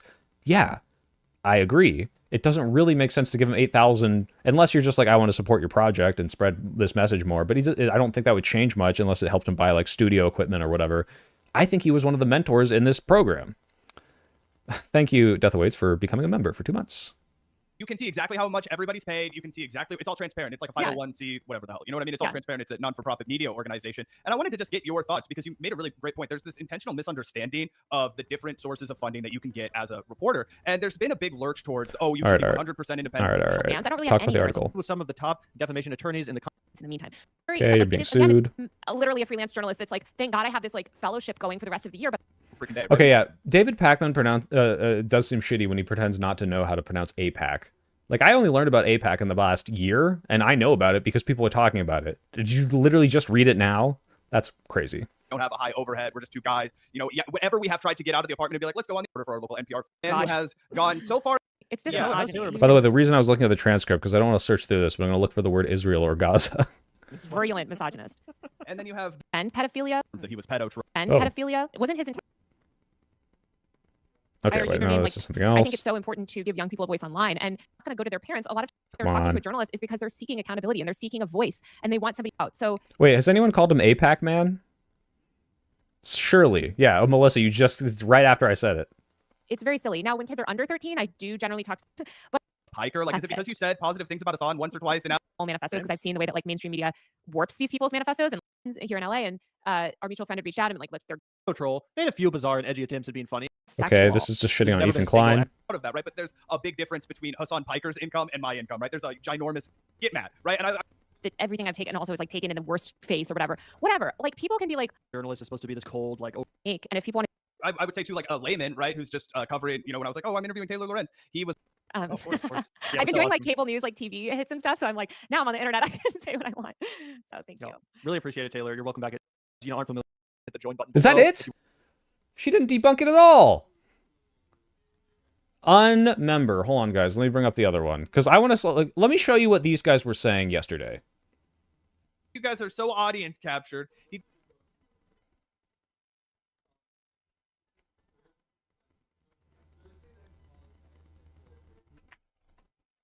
Let me show you what these guys were saying. Journalists, they talk or out. From basically everyone in this article that was exposed, but also a lot of the people in that orbit, the way they reacted to this, you would have thought that Taylor Lorenz had published, you know, nude photos of their children or something. They're like freaking out, full panic mode, getting so defensive. And it's just like, geez, guys, you're really kind of, you know, showing your ass here. Yeah, I think that's the big thing. So to take a few of those things at a time, one of the big things about this is not so much that people were getting paid, right? Lots of people get paid to do this, but if you read that second portion right there, it says all they have to do is keep it a secret, right? And agree to restrictions behind their content. And I think that's the first membership canceled. Sorry, guys. Now I'm going to look. And most important thing to do this, but if you read that second portion right there, it says all they have to do is keep it a secret, right? And agree to restrictions behind their content. And I think that's the first and most important thing to just kind of harp on, right? The fact that this was intentionally done behind the scenes, right? This was intentionally done to create the impression that these people were organically coming to these conclusions, right? The idea being okay. If this doesn't prove my fucking point, I don't know what to tell you guys. These people just said this chorus thing was intentionally, secretly hidden, based on their conclusions from the article, secretly hidden from the public so that it would seem like the authentic content creators were coming to these conclusions on their own. That is the implication that they just got just from the title, okay? That is not what happened. Chorus is training people how to spread out their like messages, get more of a reach, you know, make thumbnail. They're not giving talking points and saying make content on this. They're not saying you have to talk about this thing. But that is what the two people that she just talked with were having that conversation about. Now, to be clear, I don't think she failed to correct them because they didn't bring this. They didn't say this thing, as far as I could tell in that video. But, like, they just went off on a completely different rail. And she was talking about how she was correcting. She needs to go on this show. She needs to go on Majority Report and say, no, these people were not restricted from talking about Israel-Palestine. These people were not getting talking points from the DNC. But look at what these people are saying. Cool to be a Democrat. I hadn't heard of 90%, 95% of the content creators that were implicated in this. I'm familiar with Brian Tyler Cohen. I'm familiar with David Pakman, but it's a short list, right? This has a lot of overlap, though, with a beat that we normally follow, right? If you guys have watched The Vanguard for a long time, you guys know, one, we do not take any corporate dollars. We do not read a single advertisement. We are 100% fan funded. We've never negotiated with any of these kinds of corrupt organizations, and we never would do that, right? But you look at this here, and a bunch of the people that are here, you right, kind of Grant, it is heavily implied. That's the point. It's the way the article's written. I don't know, never really come into contact with unless you were on TikTok or maybe already in this like weird democratic machine, but they don't want people to know that they're from a weird democratic machine. They just want to give the illusion. They want you to have the impression that this hold on. First of all, wait, Teflon. If the claims were false, then Wired would have already been sued. First of all, the claim that they said a claim that is suable. If they wrote an article that said, if this wasn't true, they were paid to come to certain conclusions to be authentic, which is not what it says in the article, that's a suable thing. Now, first of all, a lawsuit might be coming. David Pakman's trying to sue. But second of all, the article doesn't say that. That is the implication from the way the article is written. So the problem with the article is that it's driving people to incorrect conclusions, or at least not factually backed up conclusions, if it is correct. TikToker that came to this position like, Joe Biden's really cool, man. Kamala Harris just gets me. I have no idea. I don't know who and why they have to keep anyone's secret. But it's irrelevant to my point. I'm like, Kamala, what do you think that would be like? Oh my God, they're just so cool and young. Donald Trump is so old and gross. They want you to think that that's just like, you know, an organic lane in TikTok. That's why it has to be covert. And that was the first red flag to me. The other thing being what you've highlighted here, that, you know. No, Jake and Bake, Chorus didn't even pay $8,000 to most of these people. There was a very few number of these creators that were the 8,000 people. I think those were either based on what I know, the accelerator people that were like, hey, we're going to be the mentors. We already figured this shit out, and we're going to help other progressive people and uplift them in this like daily check-ins and all these meetings. Or it's just the people with huge audiences who it's like, hey, like this is how much your fucking asking fee is or whatever the fuck. I don't know about the second one, but the first one's so obvious. Like a bunch of these people are mentors. These are just a list of influencers. Oh, okay, sorry. I thought that this was going to go on down to something different relating to Gaza. But the other big red flag that I noticed was all of the people that I was familiar with never talked about Palestine or Israel in the build up to the 2025 or 2024 election. No, fuck no. Their whole point of these creators was for the, you know, so that their audience watching them would think, oh, I guess Gaza's not even that big of a deal because these people don't really talk about it that much. And the whole point of this whole program was for the people to authentically think that Gaza's not a big deal. That is their claim. It doesn't say that in the article, but they are coming to that conclusion. Now, like I said, I did skip around, but I don't think Taylor talked about Israel, Palestine, Gaza stuff in our talk with these people. Like they talked about the article, I watched that whole part, and then they go off on the Ethan drama and the Ro Khanna drama. For the ones that are getting exclusively floated and artificially pushed by this $8,000 a month program, which also included all these weird networking sessions and like training sessions. Weird networking to make sure everyone's and on the same checking. fucking page. Because again, to make sure everyone's on the same page. They have no evidence of this. This was not said in the article. This is when everyone's on the same page politically. This is, hey, it's an incubator program and we're checking in on you in the same way your fucking teacher asks you, hey, did you get the fucking lesson yesterday that was how to, I don't know, make a fucking thumbnail? Did you do a good job? These people are propagandists. It's time that we just be honest about that, Zach. David Pakman is literally not a commentator. He's not an analyst. And I'll say this. This is propaganda. What I do is technically propaganda. What all these people do is propaganda. So that's a fair claim. He's not an opinion editorialist. He's a fucking propagandist. Same goes with everyone else on this list. David Pakman is admittedly the one that I'm most familiar with because he was a mainstay of like Bernie Bro YouTube. He was one of the OG progressive tubers back in the day. I used to enjoy David Pakman's content back in 2015, 2016 when he was more of a radical anti-establishment Bernie Bro. But very quickly after the 2016 election, it became clear the direction Pakman was going in. And that was the direction that would most enrich him. The one that would get him access to almost 10 grand a month from this organization, in addition to a shit ton of other sponsorships, some of which we've criticized Pakman for taking in the past, like, for example, crypto stuff. But again, it's time to be honest about who these people are, and specifically as a podcast that is 100% independent. We pride ourselves on that, as you guys know, and we do genuinely consider ourselves an alternative to corporate media, an alternative to establishment media. Yeah, that's something we're fucking proud of, and it does piss me off to see all these phonies and fakes pretending to also be independent creators, journalists, reporters, whatever, when in reality they are just propagandists. And Zach, not even good propagandists. That's what I find to be crazy about all of this. Do you really think that any of these people contributed to the Democrats performing well in the last election? Not that they did perform well, but are we really supposed to believe that, oh yeah, Kamala also these guys are just like super uninformed, clearly, because this all happened after the election, and they're like pretending like this has been a thing that's happening for years, but I don't know if they've actually read the article. By even more if it weren't for the efforts of fucking David Pakman and Olivia Giuliana, who are some of the most cringy, just lame, most uninteresting people. Like if I was just a normie who was apolitical, who didn't know a goddamn thing about politics, and who frankly didn't care that much about social issues or whatever, and I just started scrolling my fucking TikTok one day, and all of a sudden I'm being subjected to Olivia Giuliana and David Pakman, that might turn me into a fucking Republican just because of the aversion to their smug attitudes, to their annoying. I will agree with this. I think Olivia Giuliana is incredibly cringe, and I've never enjoyed David Pakman content. I find it incredibly droll. Basic, bland talking points. Like I genuinely have the opinion that the majority of normies, the majority of independents will be turned off of this content, that it will actually have the opposite effect that it's supposed to, which is theoretically to push public opinion to the left towards the Democratic Party side. I genuinely think it's counterproductive. Maybe if they were funding good content creators who were actual naturals and who had no, Teflon, it doesn't do that. If you you said it's not that they're being paid to do or say anything, which by the way, these guys think is what happened based on how they read this article, which is not true. You're right. The contract forbids them from endorsing or denouncing certain creators and politicians without permission. No, It doesn't. It just says loop us in. That's all it says. It doesn't say you can't do it if you don't loop us in. They just said, hey, you need to loop us in or we'll kick you out of the program, right? That's not saying, oh, we might say no and then you can't go talk to them. It's just saying, hey, if you're going to go do your own thing independently, tell us. That's it. Not permission, just tell us. That might be one thing, but I genuinely think this is counterproductive. I think this actually hurts the left. I think this hurts the Democratic Party. I've seen that part of the contract. Taylor Lorenz read that part of the contract out loud in her conversation with Destiny. It is linked in a screenshot in the TikTok video that is in the description. The Democratic Party, don't get me wrong, I want the Democrats to win. As much as I criticize them, that's why I fucking criticize them. Because I believe that constructive criticism is what makes a movement stronger. That's what makes a political party stronger. Not an endless feedback loop of sycophantic fucking praise and propaganda. Well, 100%. And I think the reality is that two people who do this, I would say relatively professionally, right? It is our only source of income. Guys, if you have any evidence, and this will change my mind and argument, that Chorus had the ability to say, no, you can't talk to that person, actually. If you loop me in and then I say no, that's asking permission. That's a different thing.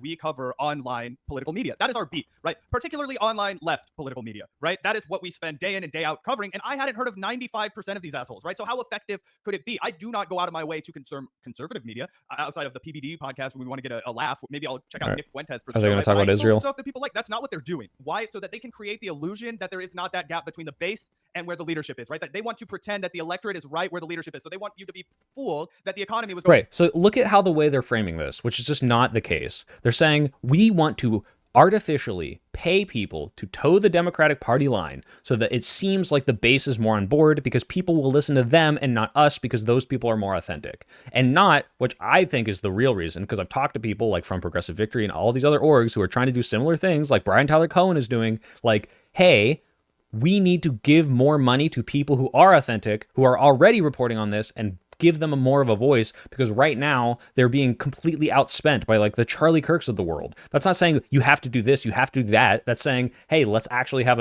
our own fucking ecosystem. And it's just ridiculous that the way that people are walking away from this is, oh my God, like the shills, and they were paid to have these opinions, and that's why they love Alyssa Slotkin.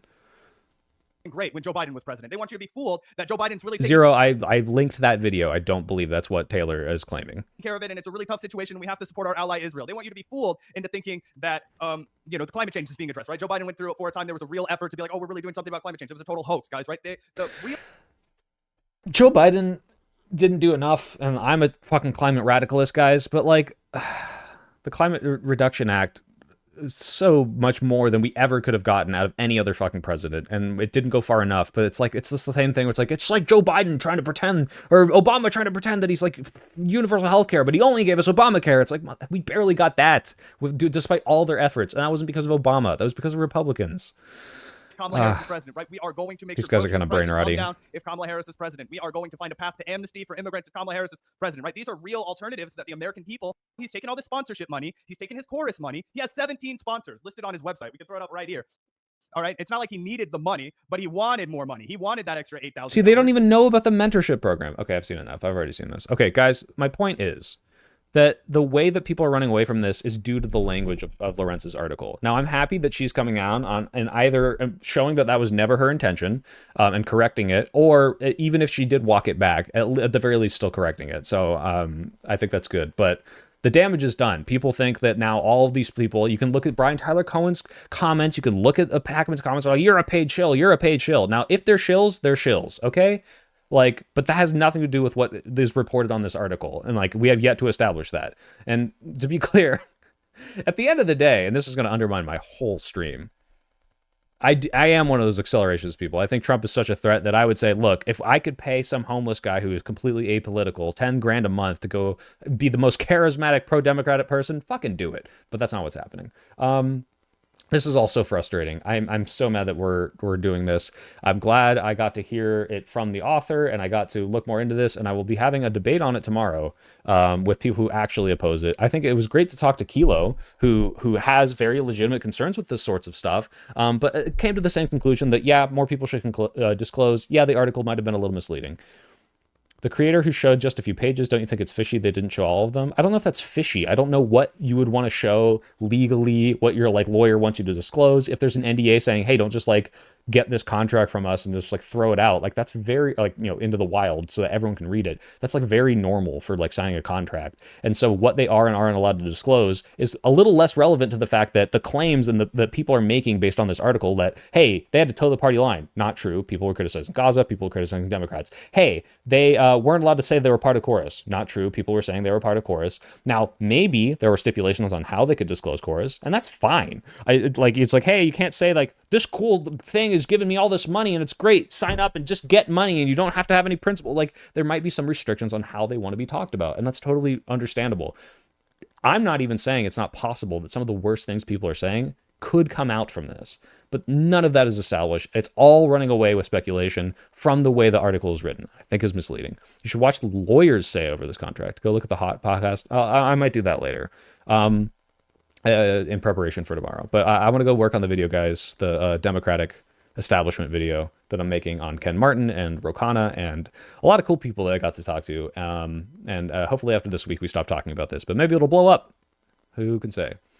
We have lawsuit threats, money with no strings, but lots of implication, a collection of media people that have zero tough questions to lawmakers, quacks like a duck. I understand what you're saying, Mind Goo. Mind Goo, I always think your thoughts line because you're Mind Goo. Do you watch Breaking Points? No, I don't like, I really hate Sagar. I think he's a fucking hack, and I don't love Crystal's reporting. How did your big ass panel go last night? It was super one-sided. How's it going, Josiah, by the way? Guys, Josiah is not dead. He's actually still in Live and Learn. No, it went good insofar as we had an interesting conversation, but then we started talking about excising the left, and I wanted to shoot myself. But I had a much better follow-up conversation with someone who was anti this article. And me and Hutch are going to talk about it tomorrow, so I think we'll hopefully put it to rest after that. She's not allowed to show anything at all. Why isn't it shady? She is allowed to show certain things. What was shady was Taylor saying, Wired told me I can't share these contracts. Although I did share a sliver of the contract, and actually the source told me that they're uncomfortable with that. So it's like, wait, these two things are not adding up. But regardless, I hope you guys enjoyed. I hope this is the last time we talk about this tomorrow. And I'm also doing a January 6th debate, not on the facts of the case, although we're probably getting into those because Republicans don't fucking know. But why do Democrats still talk about it, right? Why is this important? Hey guys, the current president tried to fucking subvert the election. That's insane. That should be disqualifying. The fact that it's not disqualifying is crazy, and there's a reason we keep bringing it up. So you'll see me get to yell at some actual right-wing people tomorrow. Yeah, no. I don't think she said she talked to lawyers to show that bit, but maybe. I could be wrong. The burden of proof is on the influencers to prove that they're worthy of being influential, and a lot of them discredit that notion. I don't think they really discredit that. I think the people who need to see that they're influential are the people giving them money, not us. Now, we, as an audience, you do have a responsibility to say, I'm questioning the authenticity of this person. If you want to question my authenticity, like I might forget to disclose certain things I'm not legally supposed to, right? I have yet to take a monthly stipend from anyone, but there is some chances that I might. If I get into Chorus, if one of these other programs decides to help me out in like a day-to-day basis, guys, I'm UFA. I'm going to be flying out to Colorado in a couple weeks and doing stuff with the anti-Charlie Kirk tour. So like, that is in some way I am beholden in the fact that they're helping me out. If you want to question that, please do. I'm going to welcome it every time. Now, if your question's stupid, I'm going to call you stupid. But I fully welcome people saying, hey, did you shift your opinion on this because of that? Are you taking money from these people? And I will answer them to as truthfully as I can. Oh, God. Death awaits. Yes, I'm going to Colorado. I don't know. What is it? University of Colorado or whatever? It's, where are we going? I don't remember what the university is, but I'm going to Colorado. So I think you're genuine. You got me as a subscriber because, yeah, Nicholas, that's the thing is like you and all the other people I was arguing with. I hope that at least you can see the through line of this. Even if I have a bad take, I'm not lying to you. This is my honest dog shit opinion. Okay. If you think it's dog shit. Thanks for checking it out, guys. I really appreciate it. The views and the super chats and all that. It's been a very good, things feel good. I feel like I've got an audience of people who give a shit about what I'm saying, and we're doing good work. And I'm going to try to do. I think we're the DNC, the Talking Points DNC might have us do like a subathon, but instead of sub, it's registering people to vote. And I hope you all show up for that because that'll be great, and I'm really excited for that. Otherwise, thanks for watching. I'll see you guys tomorrow. Type 1 down in the deep state, and have a great rest of your day.